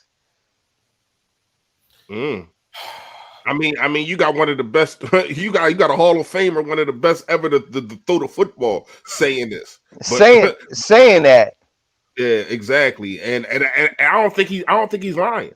I think he sees. Nah. I think he sees himself. I think he sees himself. But and let's not forget, Aaron Rodgers sat for 4 years. You know what I mean? So, exactly. So where Carson Wentz is at right now, it's kind of when Aaron Rodgers came into the game. So he's seeing him in himself. He's seeing Carson Wentz in himself. You know what I mean? And I think he's at. I think because I'm not gonna lie to y'all. Notion. I knew you wasn't subbed up. Chalk it up. I know you wasn't subbed up. Dennis, I don't know if you was subbed up. But at the beginning of the season, I had Carson Wentz as the number 4 quarterback in the league. I did. Oh, yeah. Only person I had in front of him was Aaron Rodgers. And it's not in order. Aaron Rodgers, Patrick Mahomes, and Russell Wilson. Nobody else was in front of him. I'm gonna be you honest. know what I mean? The talent that talent is still there. There's nothing that you can do or say because and we see it in flashes. We see a guy make a throw to a 5'6" running back that I don't know another quarterback that can make that throw. When you see like that throw to Boston Scott, bro, is so underappreciated. Bro, it makes my blood boil. Last season, bro. What about the throw to Miles Sanders last season? That thing was and the touchdown. Yo, I'm not being biased. Touchdown one. I'm not being biased, y'all, but that was the best throw I've ever seen. Like, bro, I never seen touchdown throw. The best touchdown throw I ever seen in my life. Like when you really look at it, and then it was like a side on. Bro, he put it, bro. It was like on that. That's what I'm saying. That talent is not gone. What is gone is the surrounding things around him. His coaches failing him, and the organization is failing him. And it's a shame, man. I'm not going to lie. I don't want Carson Wentz. I want if he can get traded today, which I know he can't. I would want Carson Wentz traded today. I don't want him to have to step in the Nova Care Center again, bro. Like and look, that's where I'm at right now. Your first notion and shields. Let me mess your head up real quick. Look. Here's something I noticed that people don't pick up on either. Notice something, man. They didn't mess with this man's psyche so much, and they know the organization ain't gonna help him, right? So look what this man did, bro. He had a reputation for getting hurt. That's because of choppy O-line and stuff like that. That man put on weight. Why do you think he put that weight on, dog? To take them hits. I don't believe his quarantine stuff. I believe he knew he had to put on the weight because he knew he was going to take these hits. I just had that's how I feel. I'm not sure, but that is how I feel. And if he didn't put on that weight, I think he would be on IR. He'd be out. He'd be on IR. He'd be out. Thank you.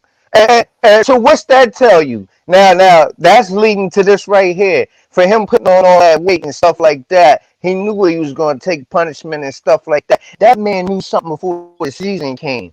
There's more to it, yo. Like, I really think that he was talking to these cats trying to get the type of help and support that he wanted and needed. But Doug jealous of this man, yo. Like, what he's done for this organization, for what he's done to this organization, and for y'all to fail miserably the way y'all doing with him. Come on, man, they did it to McNabb too, bro. Like when they finally gave him a receiver, one TO, just one. They went 13-3 into the Super. That's facts. Somebody botched that. But Dennis, man, you've been botching. Man. Great for hey, you, bro. Appreciate you for swinging through, Dennis. Hey, you already know you that my guy, man. You give that man one spot.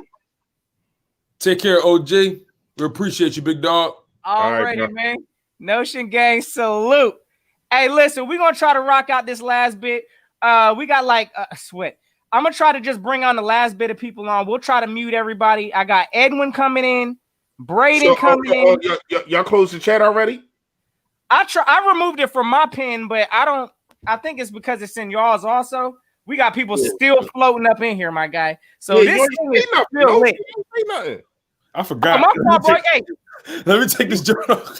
yeah, no, you already know this thing is lit right now. So, hey, listen, we may not get through everybody in here today, but please believe y'all gonna see more episodes. Hey, instead of just bringing everybody on, this is what we gonna do, y'all. We gonna give y'all 2 minutes. This is not, a law willing, man, God willing.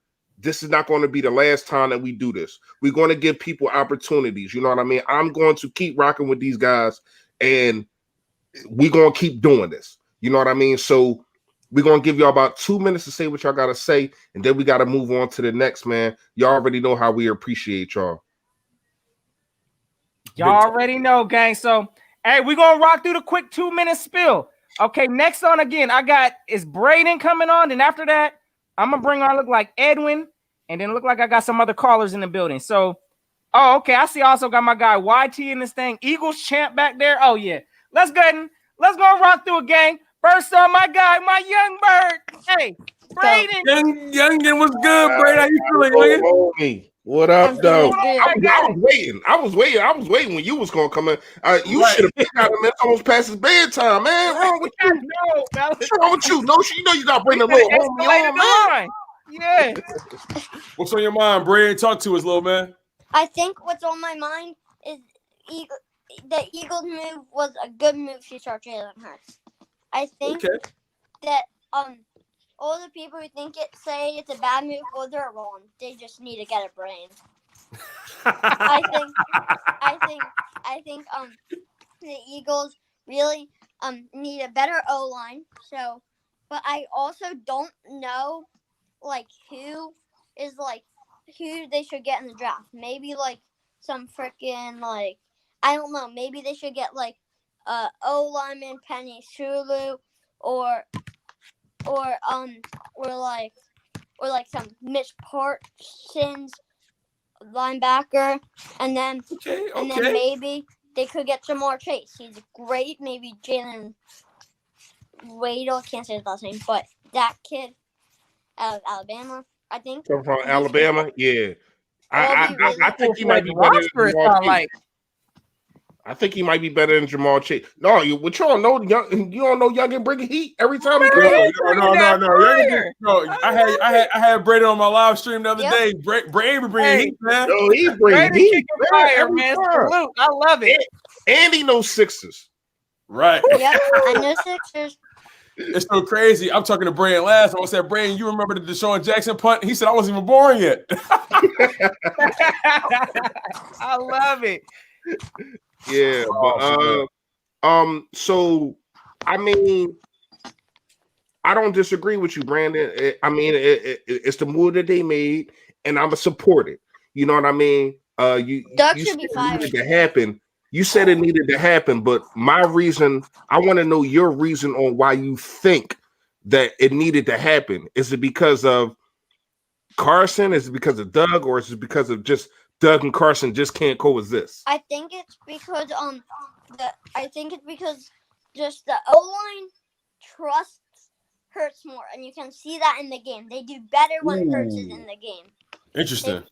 And also Carson Wentz is trash, so trade him. I don't care.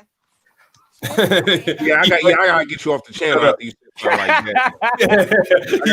I gotta get you up out of here. Psych, no, little homie. I mean, is that really how you think? You think Carson Wentz is trash? I think Carson Wentz is not a good player. I think he did have a good season. I think this might be an off season, but we gotta wait till next year to see what he can store. If he's bad next year, we know he's a bad player.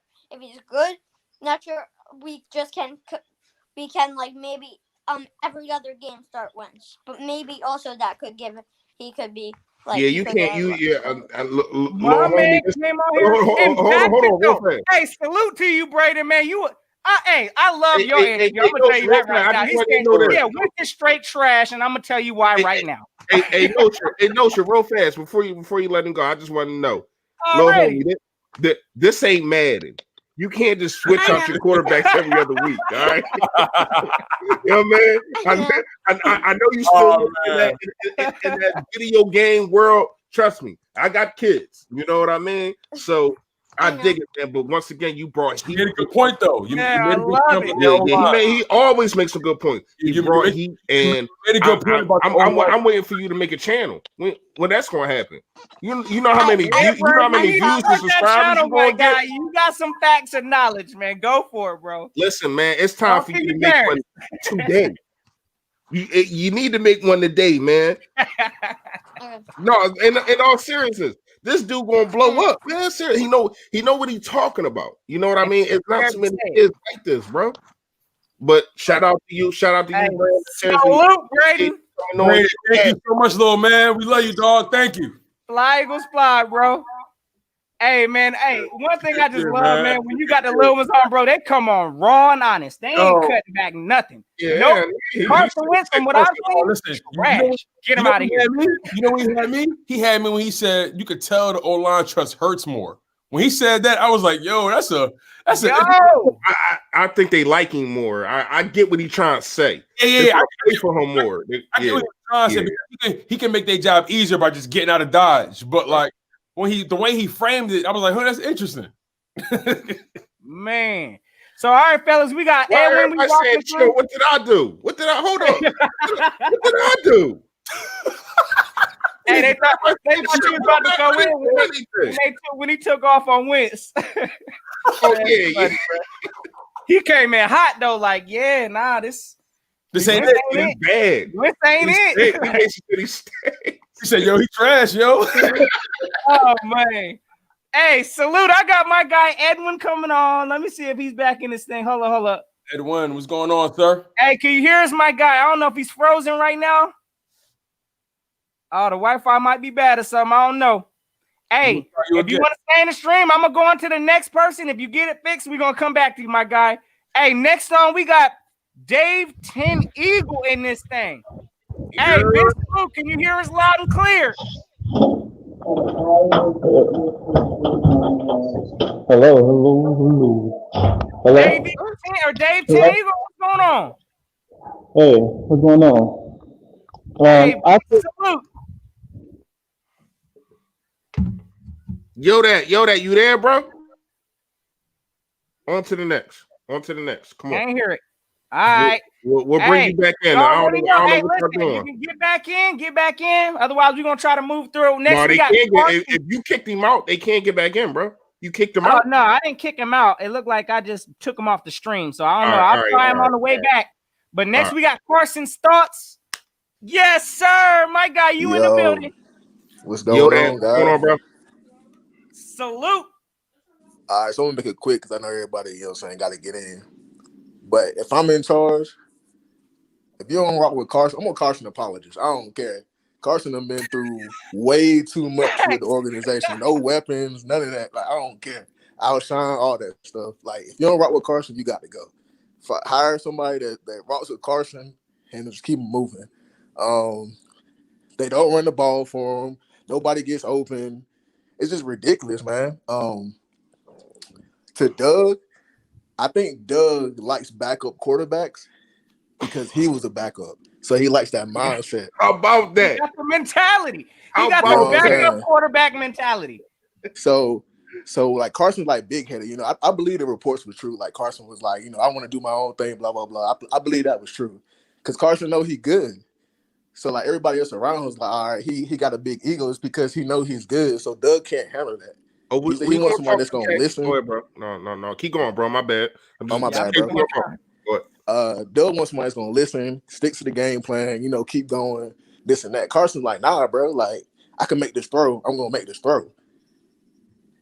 I feel you, man. Like it seemed like, when it come to it definitely seemed like Doug got some sort of ego when it come to Carson, because you can just tell when Carson is getting demolished, he doesn't change the plan. He look at it like, oh, Carson gonna play out. He look at it like, fix it on your damn own. You the guy, you the big man, you can fix it. And you're on your own, and you got all this talent that everybody been talking about. After I won a Super Bowl without you, I'm going to prove that you need me. Yeah, I'm going to prove that you need me. And it's like crazy to me because like Carson is like I'm trying to tell you that it seems like Doug trying to prove Doug wanted Carson to fail, bro. Mm-hmm. Yep. It seemed like that, man, because it's no coach. I don't care who you are, even if you're if you Tom Brady, what's the dude from St. Louis that used to be at St. Louis? Jeff Fisher. Even if you're Jeff Fisher, you're not going to do the things that Doug has been doing. Mm-hmm. Now, once again, another thing that he did when Jalen Hurts came into the game, you took Greg Ward out of punts and you put in Jalen Rager.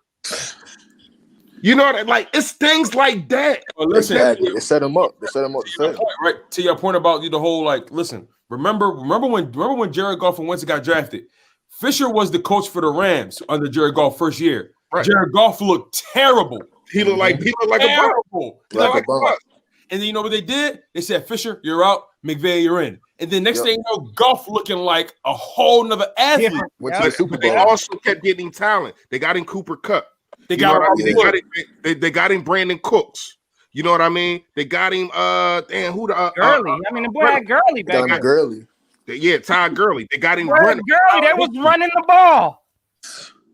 Exactly, man. If I watch this next game and they run the ball more than 10 times on Miles Sanders, I'm gonna turn it off because this is ridiculous. Like, a Carson thoughts. I don't know your real name, bro, but I'm gonna call you CT. A CT. I'm gonna tell you right now. Be prepared to throw your TV. Yeah. You're going to rollouts. You are going to see running the football. You are going to see slant routes. You are going to see a mastermind at calling plays. Just watch. I'm trying to tell you. Everything is going to change, like and it's going to make it seem like it was all Carson Wentz. Mm-hmm. Go ahead, man. Go ahead, Charles. I'm done, man. Go ahead, man. I already know, bro. Look, I'm kind of like I understand. You know, my man came up and kicked it off the gate. Like, and listen, I definitely don't think this is definitely not a Wentz. You know, I'm to the point now where I'm just tired of insanity with this team. We know week in and week out, we're gonna continue to see the same madness plays. You know, we expect certain things, but we ain't seeing it from this team and this coaching staff. I'm to the point where I generally like I'm gonna root for Carson regardless. If he goes to another team, I'm gonna root for Carson. I'm just tired of the way this team is continuously choosing, you know, to put Carson in bad situations. Can I make a bold prediction real fast? Oh, for sure. Because I know we're gonna get CT out of here. We got a couple other guys. And I want to know your opinion, Tone, Notion, and CT. I'm going to make a bold prediction. It might not be as bold as we think. Miles Sanders will have his first 100-yard game this year. Interesting. I believe it because he's been robbed. Yes, robbed. Mm-hmm. He need to need to go to jail the way he been robbing Boston Scott and Miles Sanders of 100-yard games. And that's my thing. Beyond Carson Wentz, right? You seen what he's done with the running game. That's a fireable offense enough. Yeah, exactly. Fired. Just the running game. That's a fire. Yo, CT. That's a fireable offense. Am I right or wrong? No, you're right. That's a fireable offense. Like, why you not running the ball? We can't protect Wentz. Run the damn ball. You feel me? Like it don't make no sense. It's and then what did he say? Oh, we was down. Dude, we only down 10 points in the second quarter. Like, what are you talking about? We never got blown out this whole season. Like, if you want, let's keep it a beam. One time, and that was the Rams game because it got away from us. Yeah, but still, even in that game, no, we were in there for the most part, and then all of a sudden, it blew up. It blew up, but we were still in that game. Bro. Every game we played this season, we were in every single one. Exactly. And you want to come up here. See, this is where I get mad with coaches when they talk to the media. Stop talking to me like I'm freaking stupid. Like I don't got eyes. Like I can't dissect the damn game. Because you know what? Chip Kelly used to do that bull crap. He used to sit there and try to talk to us like we don't know what we talking about. Like, dude, I know football. I know what I'm saying. I know that you ain't running the freaking football. That's the problem. Shout out to my guy for Fully Talk Podcast, still in here or just came back. Yes, we still rocking. Yo, that. Yo, y'all got one more thing before I go, man. Go ahead, CT. Go ahead, CT. Dang, I forgot. So everybody think Carson Wentz trash for some reason. Cause my man had one bad season. Like it makes no sense to me, bro. It makes no sense. Like you can't have a bad season. I feel like 2017 is what Carson can be in his prime, but he needed the coaching to keep him like going, but they just didn't do it. So now he's like regressing. But 2017 with the Super Bowl is what he could always be. Like if he actually had weapons all the time, had the coaching, like it's like crazy to me. People think he's like trash now. I'm gonna get out of here, yo. I appreciate y'all. Hey man, you already know you know anytime, brother. Man, you can. Hey, I'm glad somebody can be an apologist and not get grinded up because if I do it, you first if you go in there and say that, bro, you know what it is. You already know. So I appreciate you being on that side. Seriously, but in all seriousness, man, thank you for coming on. Yo, that bro. I'm gonna be on the next stream too, man. I'm gonna come see y'all again, man. I appreciate y'all. Appreciate you, bro. My guy, already. Man, another real one up in here. So, hey, real quick, I got two more left. We're gonna roll through. We got Smokeless YT. Y'all already know what side he on. If y'all don't, I'm sure he about to let it be known. So, and then we got my guy Edwin. We're gonna finish it out with. So, hey, real quick, Smokeless YT. Yo. Who that to all y'all? Who that to all y'all? You know what I'm saying? Oh, you a Saints guy? Hold on, wait. You see that? Wait. That's a weird. Well, your logo crazy. I ain't gonna lie. Hey, you the one.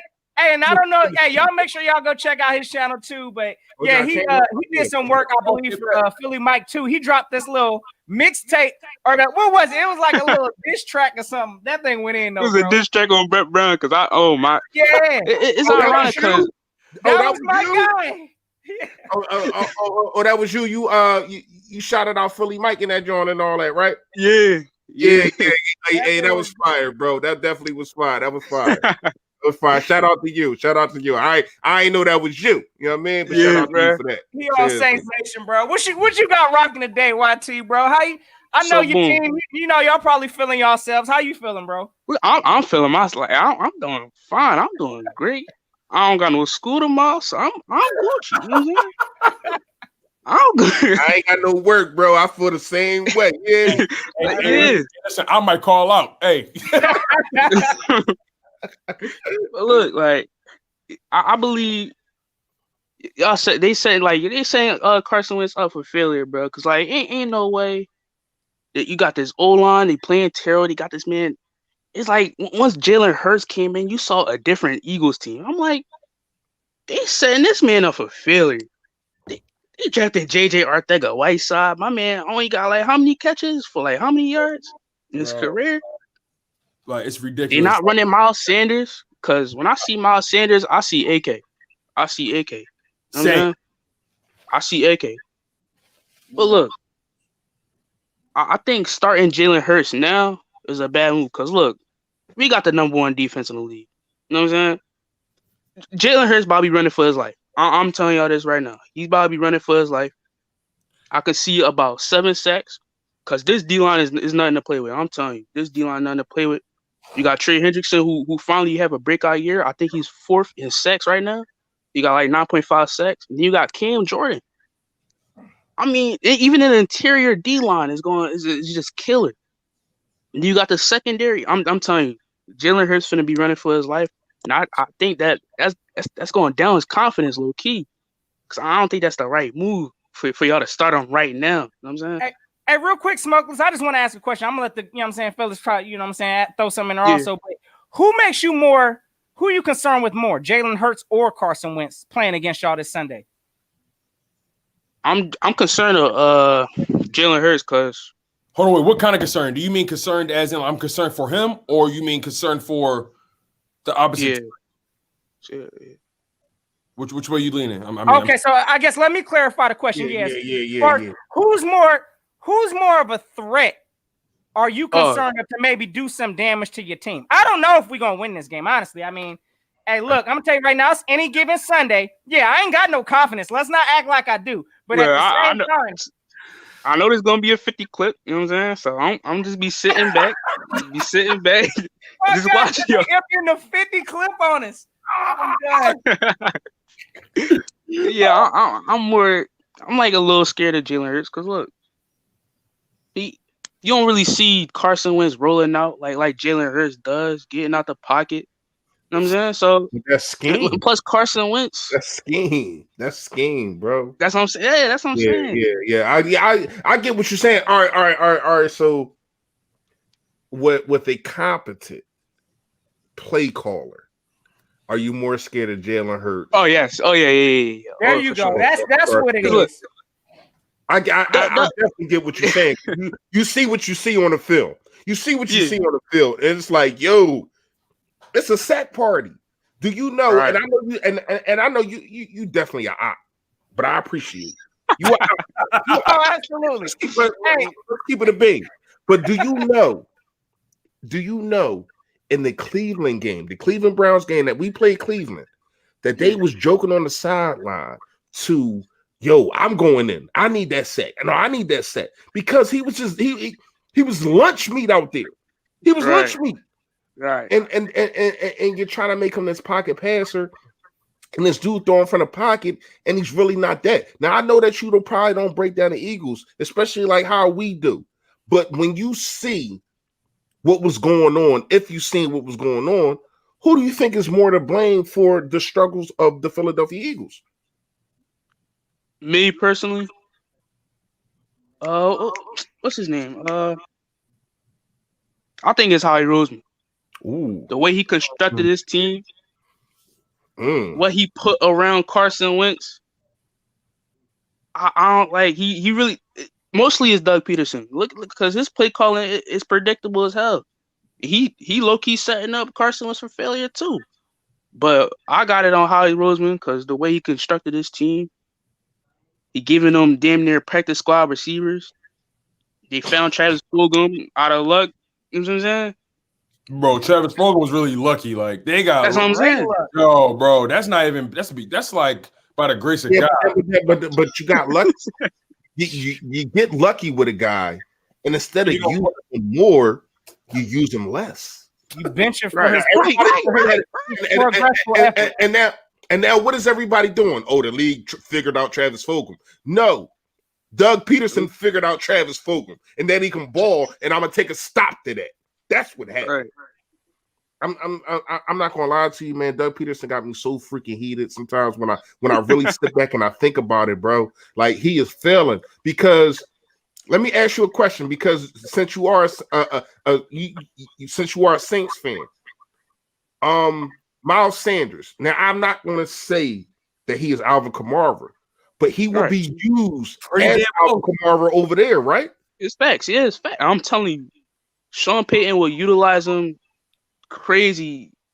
Any of y'all players, he will utilize them crazy. And that's what I was about to say. I think that Sean Payton would use a Rhaegar. I think that he use the Fulgham. That's my problem with this coaching staff. Like, Smokeless, you talking facts. Like, if you look at this roster top to bottom, like you think about like especially the young talent like Rager, Hightower, Quez Watkins, Miles Sanders, Boston Scott. You put them on.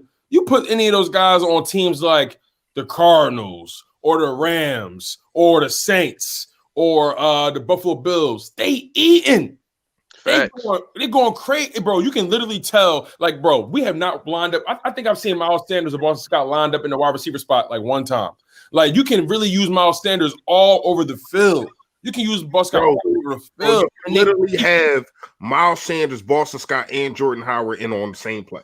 And good, yeah. And creativity. We don't do it, bro. Like Smokeless. Like it's obvious our coach does not know what to do with what he has. Facts. Respect.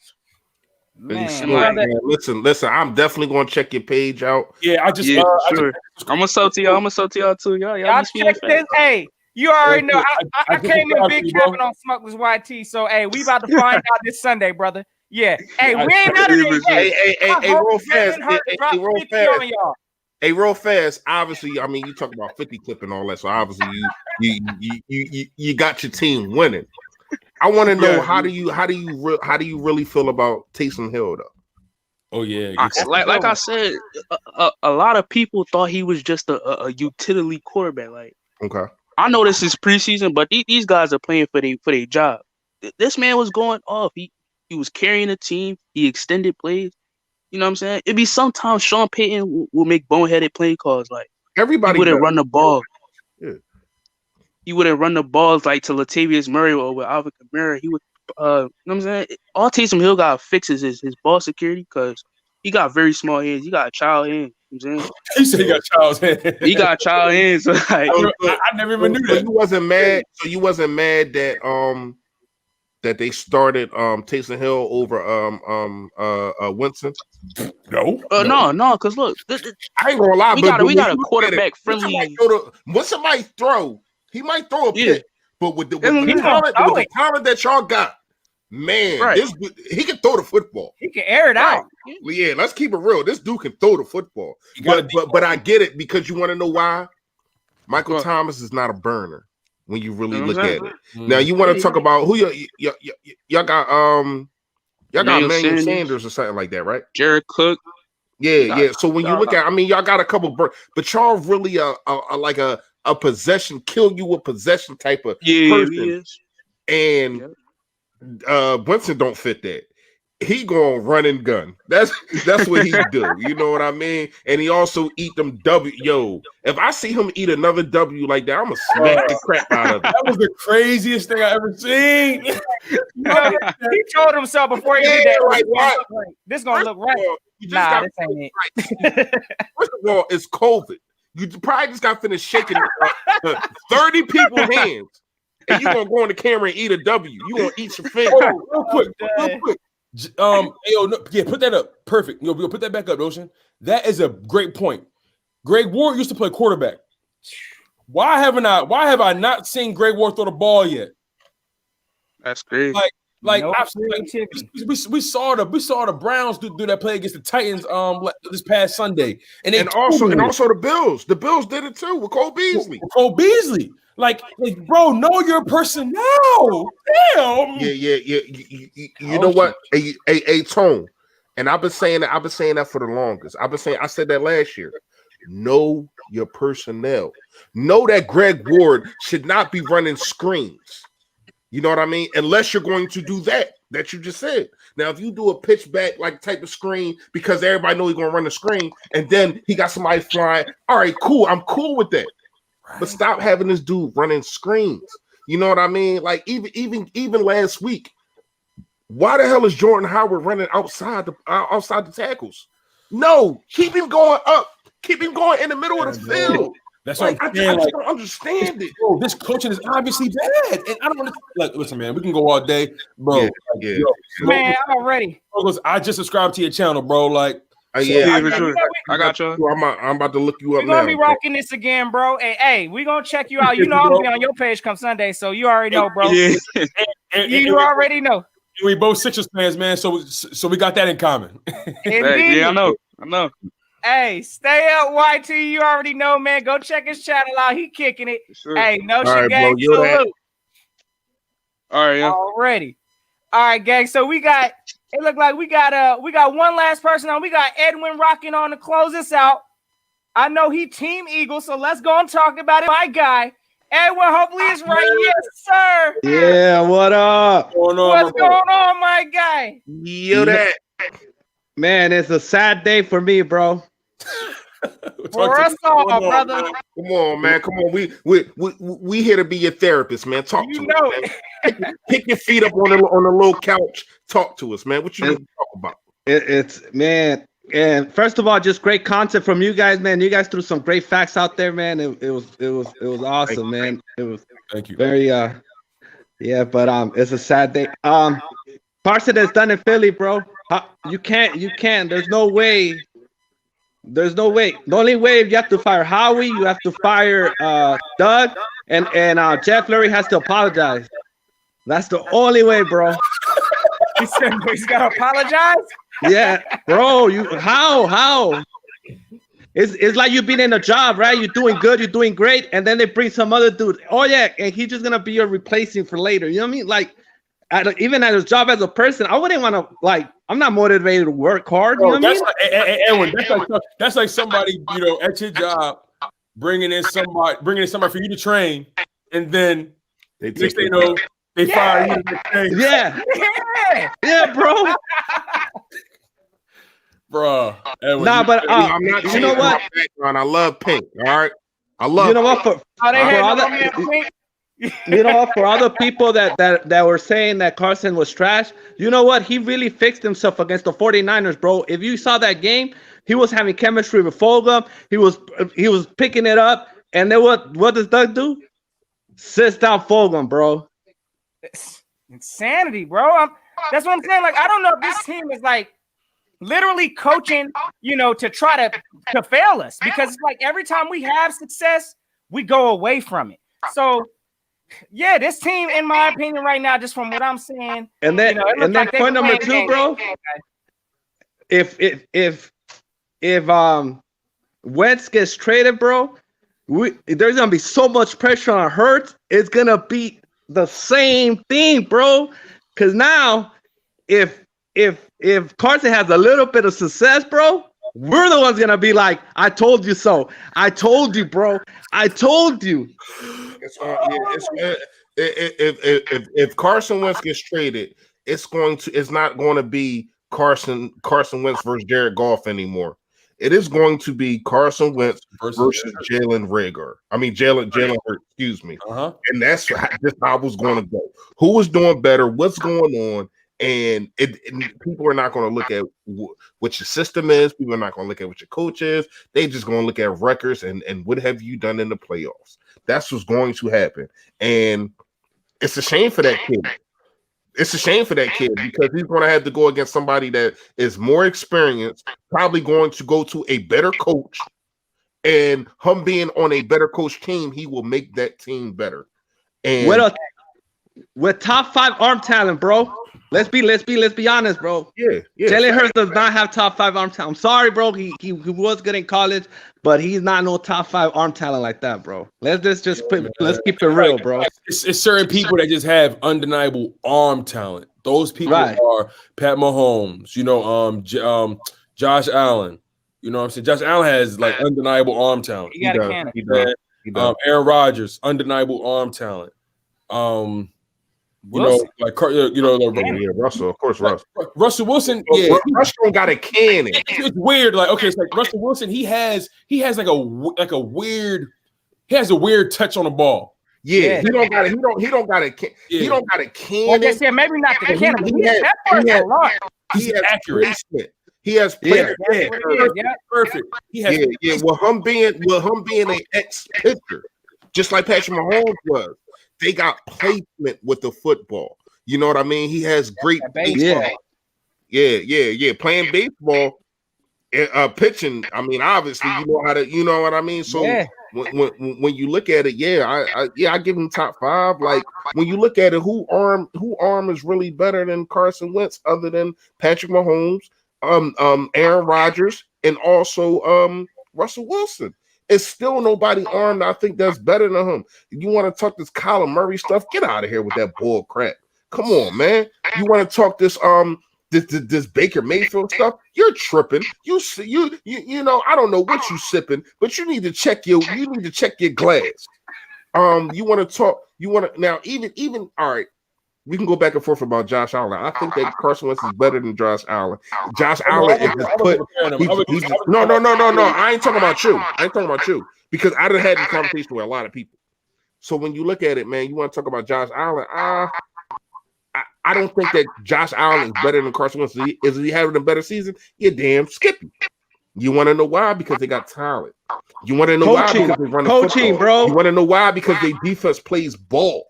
You know what I mean? So when you look at it, man, bro, that throw against the Giants to Perkins, only one guy can make that throw to the other side of the field and put it in there for 40 yards, bro. Come on, man. Yo, I mean, and it's crazy. Somebody brought me up in one of my videos because I said, "You want to talk about throws? You want to talk about throws?" And you talking about it's only one throw? No, I got a list of throws, and we can debate with anybody. We can debate with a Patrick Mahomes. when he's talking about throws. We can debate with a Aaron Rodgers when he's talking about throws. We can debate with a Russell Wilson when he's talking about throws, but they don't get talked about like that. People don't talk about Carson Wentz throws. You know, that throw to Miles Sanders wasn't even in the top 10 plays last year for the NFL. Not even in the top 10. But you know what was in the top 10?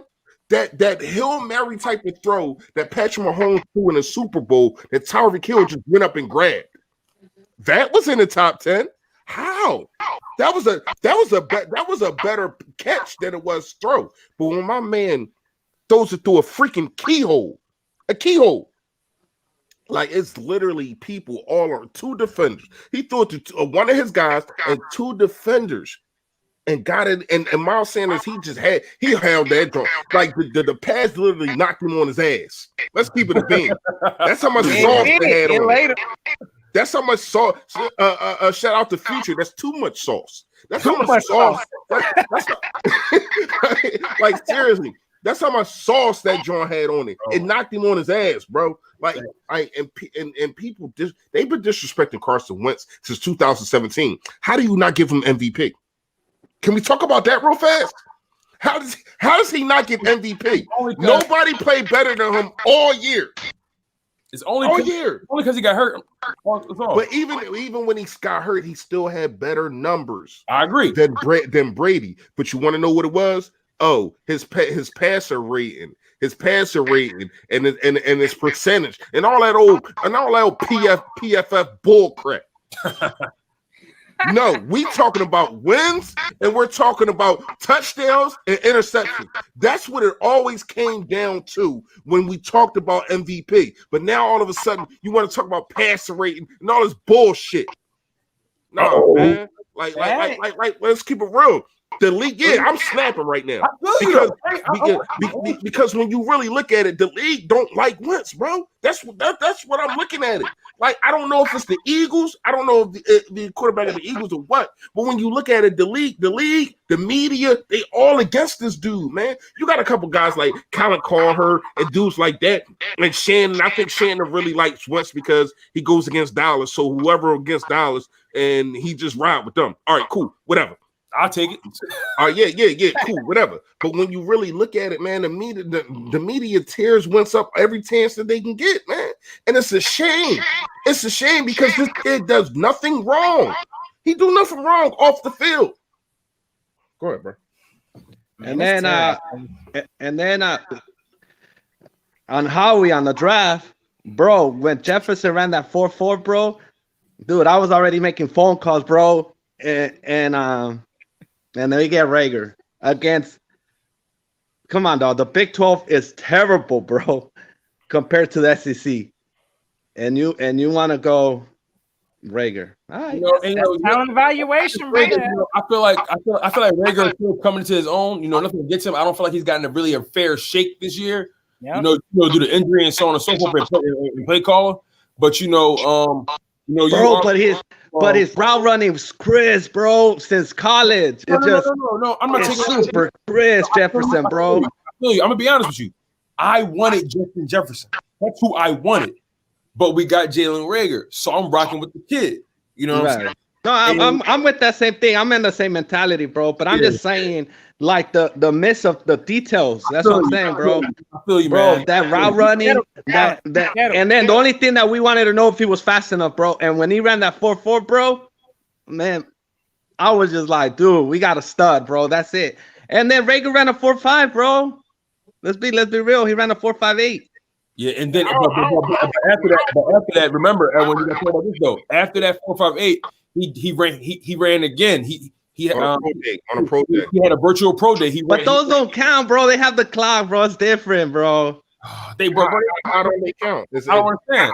It's a little different though from the combine because that thing is computerized. It's more accurate. You know what I mean? And then you just watch the film. You gotta watch the film, bro.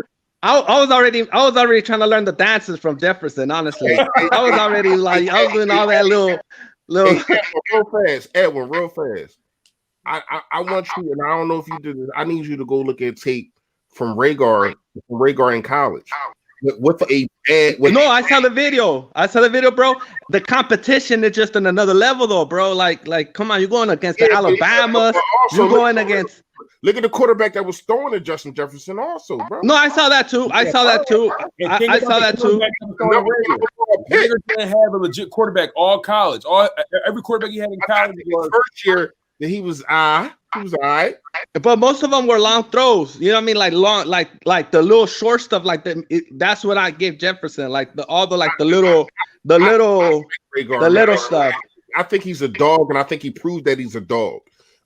Carson Wentz put him in a bad position at the goal line. I can't remember what game it was, but he got smacked up twice.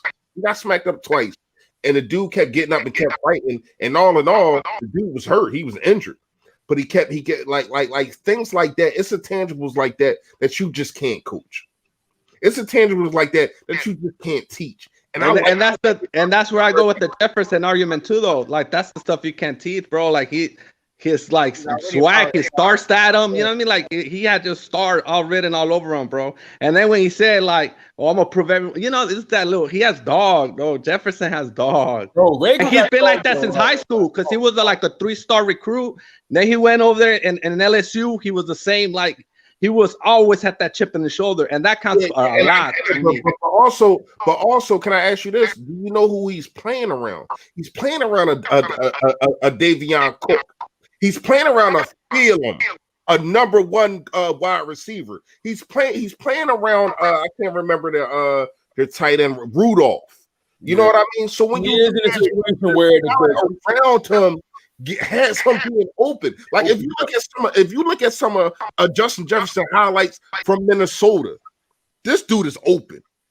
And you just don't get that with Rager because everybody is playing a press defense. Everything is right there, and the play calling freaking stinks.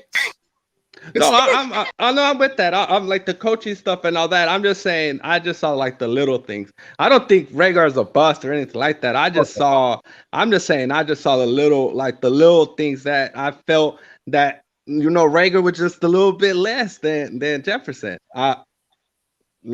I saw some breakdowns on him, but no, I mean, he's gonna be legit, but I'm just saying that Jefferson's special, bro. Like he already had that chip in his shoulder.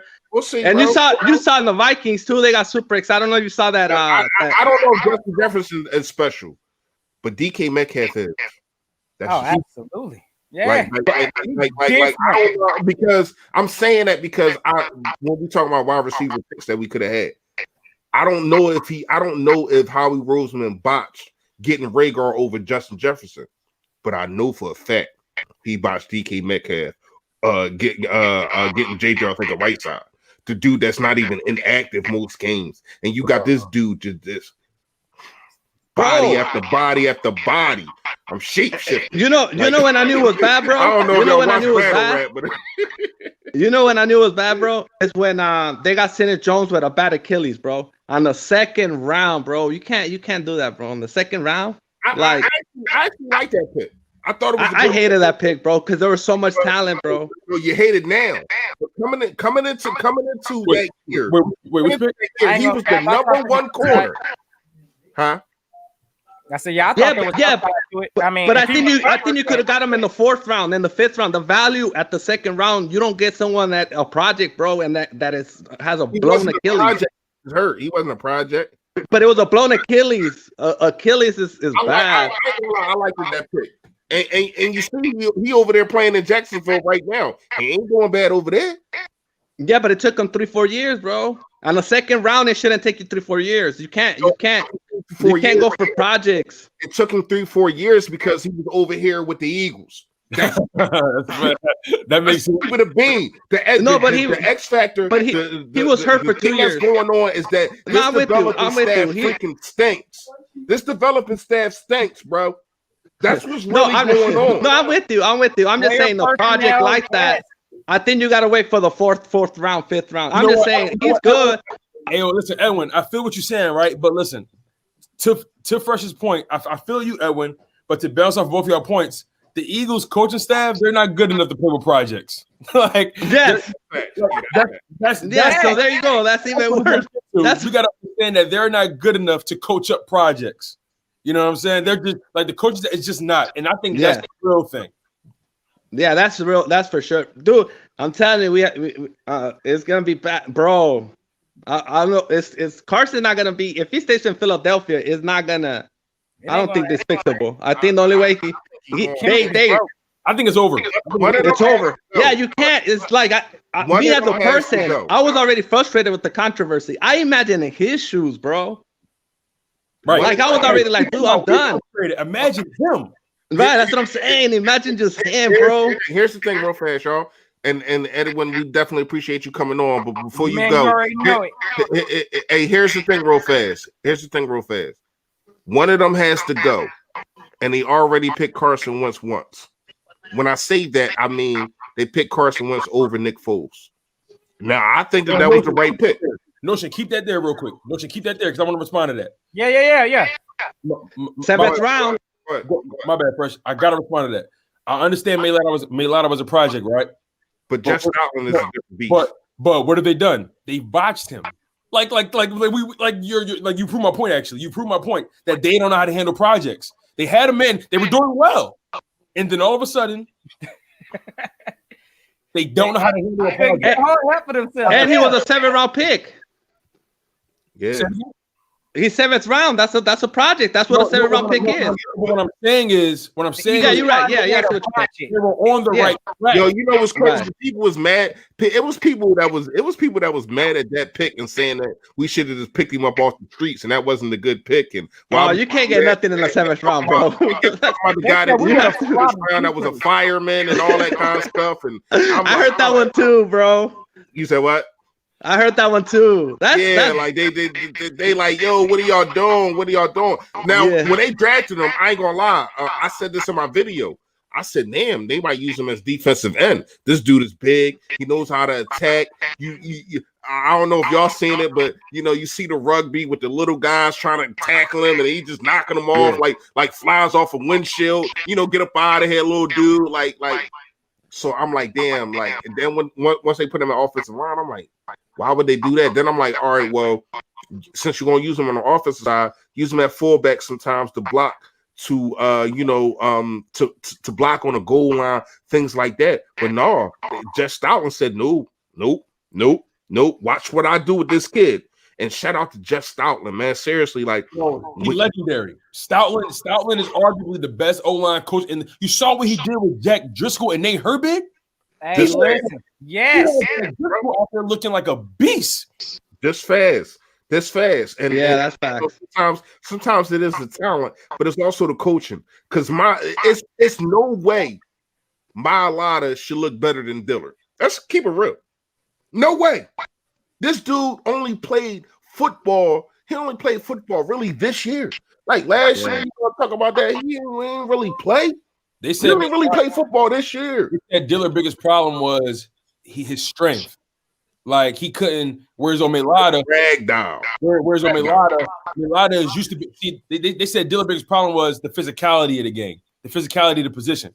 But you see Mailata. He want to get physical. He legit wants. He a rugby and now he knows how to. He knows that I can chip on the guard real fast and I can still get to my guy because I'm that big and I'm that fast. Right. Yo, this dude is going to be a problem. I think Dillard was so mad. I think Dillard too soft to be a left tackle. I think Dillard too soft to be a left tackle. I think Dillard better. I think Dillard is going to turn into a guard. Yeah, that's what I'm saying. I think Dillard needs to be a guard, or at least try to convert to the safety. I mean, not safety. Convert to the center. Like try to start. Do something. I don't know about center. I never thought about that. Because we're gonna need one. That's what I'm saying. We can get back to the make him. I drafted Drake Jackson out of Kentucky. He said Kentucky. Yo, Edwin, appreciate you coming on, bro. Man, you guys are great, man. Thanks a lot for having me, bro. I really do appreciate that, man. Fly Eagles fly, bro. No shit. Salute. Hey, gang, we creeping on the 3.5 hour mark, gang. We've been going strong. Hey, shout out to all of y'all. I know it's not a lot left, but I appreciate every last one of y'all. For real, seriously. Notion is going to end this. He is the moderator. He's the big dog. That's Yes, the guy. sir. But let me talk my ish real fast, man. Once again, if y'all don't know who these two dudes are above me, man, that's Tone DeShields and also Philly Notion. If you haven't subbed to them, you don't like me. Don't go on my channel no more. but in all seriousness, man, we're going to keep trying. We're going to keep doing this. We're going to keep giving y'all this content. I think the vibe that we got, especially with y'all calling in, man, is legendary. Like, it's really legendary. And I'm going to make it my duty to get these dudes to at least a thousand members, man. I don't really like calling y'all subscribers. I call y'all members. I call y'all family, because that's what y'all are. So I'm going to make it my duty to get these guys to that, and I need y'all help though. You know what I mean? But all in all, Notion, Tone, this was another one. You know, DJ Khaled, another one. You know what I mean? And another one. When you really look at it, man, appreciate everybody that called in. I appreciate y'all two guys. I appreciate the people that was in the chat and in backstage that was being patient, because we know I know what it's like to be back there and you like, oh man, I'm trying to get in. Now sometimes I get bumped up to the top. That might be because of who I am. I don't know. But anyway, but seriously, man, I appreciate all of y'all. I really, really do, man. Y'all really don't understand a lot of the things that we do and the time that we take out from our families. We get cussed out by our wives, by our girlfriends. We get cussed out by our kids and all that. And that's because we got to holler at y'all. You know what I mean? A Tone, Notion, say what y'all got to say so we can get up out of here, man. You already know, Tone. Don't throw to him, bro. Yes, sir. Hey, listen, you guys, man. It's your boy Tone DeShields II, as usual. I'm your man from Chalk It Up, where no matter if we win or if we lose, we just gotta charge it to the game. Listen, you guys, I'm eternally grateful for all the support y'all give us, man. This is just honestly, it's humbling for me. You know, I started my YouTube channel 2 years ago, and I've been trying to figure out I've been trying to figure out my rhythm. I've been trying to figure out my niche, and I finally found it these past couple months. And honestly, you guys have just been rocking out with me wholeheartedly. Y'all been loyal to the soil. Y'all been holding me down. Y'all been commenting, liking, subscribing. Y'all just been holding me accountable, man. And I'm just grateful for each and every one of y'all. Notion, I'm grateful for you. Philly Fresh, I'm grateful for you, my brother. Y'all gave me a shot. Y'all welcomed me into the fold with open arms. And honestly, man, only way to go is up, man. We need to take this to another level, bro. We got to make this like a weekly thing or something. We got to like this energy is electric, man. And we got to find a way to keep this going once again. Y'all got to subscribe to Philly Notion. Y'all got to subscribe to Philly Fresh if you haven't already. He is the general. And you guys, make sure you subscribe to yours truly, Tone DeShields II. I'm with Chalk It Up, where no matter if we win or if we lose, we just got to charge it to the game. Hey, you already know. Hey, couldn't even say it best. The fellas. Yes, sir. Y'all already know we're going to keep this thing going. I love the energy, too. I love rocking with both the fellas. Of course, the guy right down there, the Jin. Hey, y'all already know. Hey, appreciate all the love. My guy done brought me in this thing, showing me ropes. You know, hey, listen. Member of the Battle Birds podcast. I got to salute the whole crew over there, too, because they helped me out also. But y'all know, for the culture, gang, we going to keep giving it to them. And again, y'all make sure y'all sub every last one of these people up, because they kicking it for the Eagle culture, even through this garbage time. So it is what it is. It's all respect, fellas. Again, if y'all new to this ride, y'all know what to do. Go hit that subscribe, because we on that journey, and we going to keep this thing going, gang. So, again, we just kicked it for about 3.5 hours, gang, strong. So, hey, my fellas about to go get that rest. We about to go lay it down, do what we doing. Hey, and y'all know what it is. I ain't resting. I'm doing. I got some tape to get into. I ain't. I think that all 22 came out. I got to check that out. Oh, yes, sir. Hey, y'all know this. Oh yeah, matter of fact, I gotta go watch that clip my man was telling me about earlier too. For you know what I'm saying? Yeah, that Doug Peterson. He was talking about what was it? Yeah, send that joint. I got you. I put it in the chat or the text. So y'all already know, gang. Hey, fly Eagles fly, and gang. Until next time, y'all know what it is. Gonna keep the notion. Yo, that. Stay Philly. Stay Charges to the game, fellas. Yes, sir.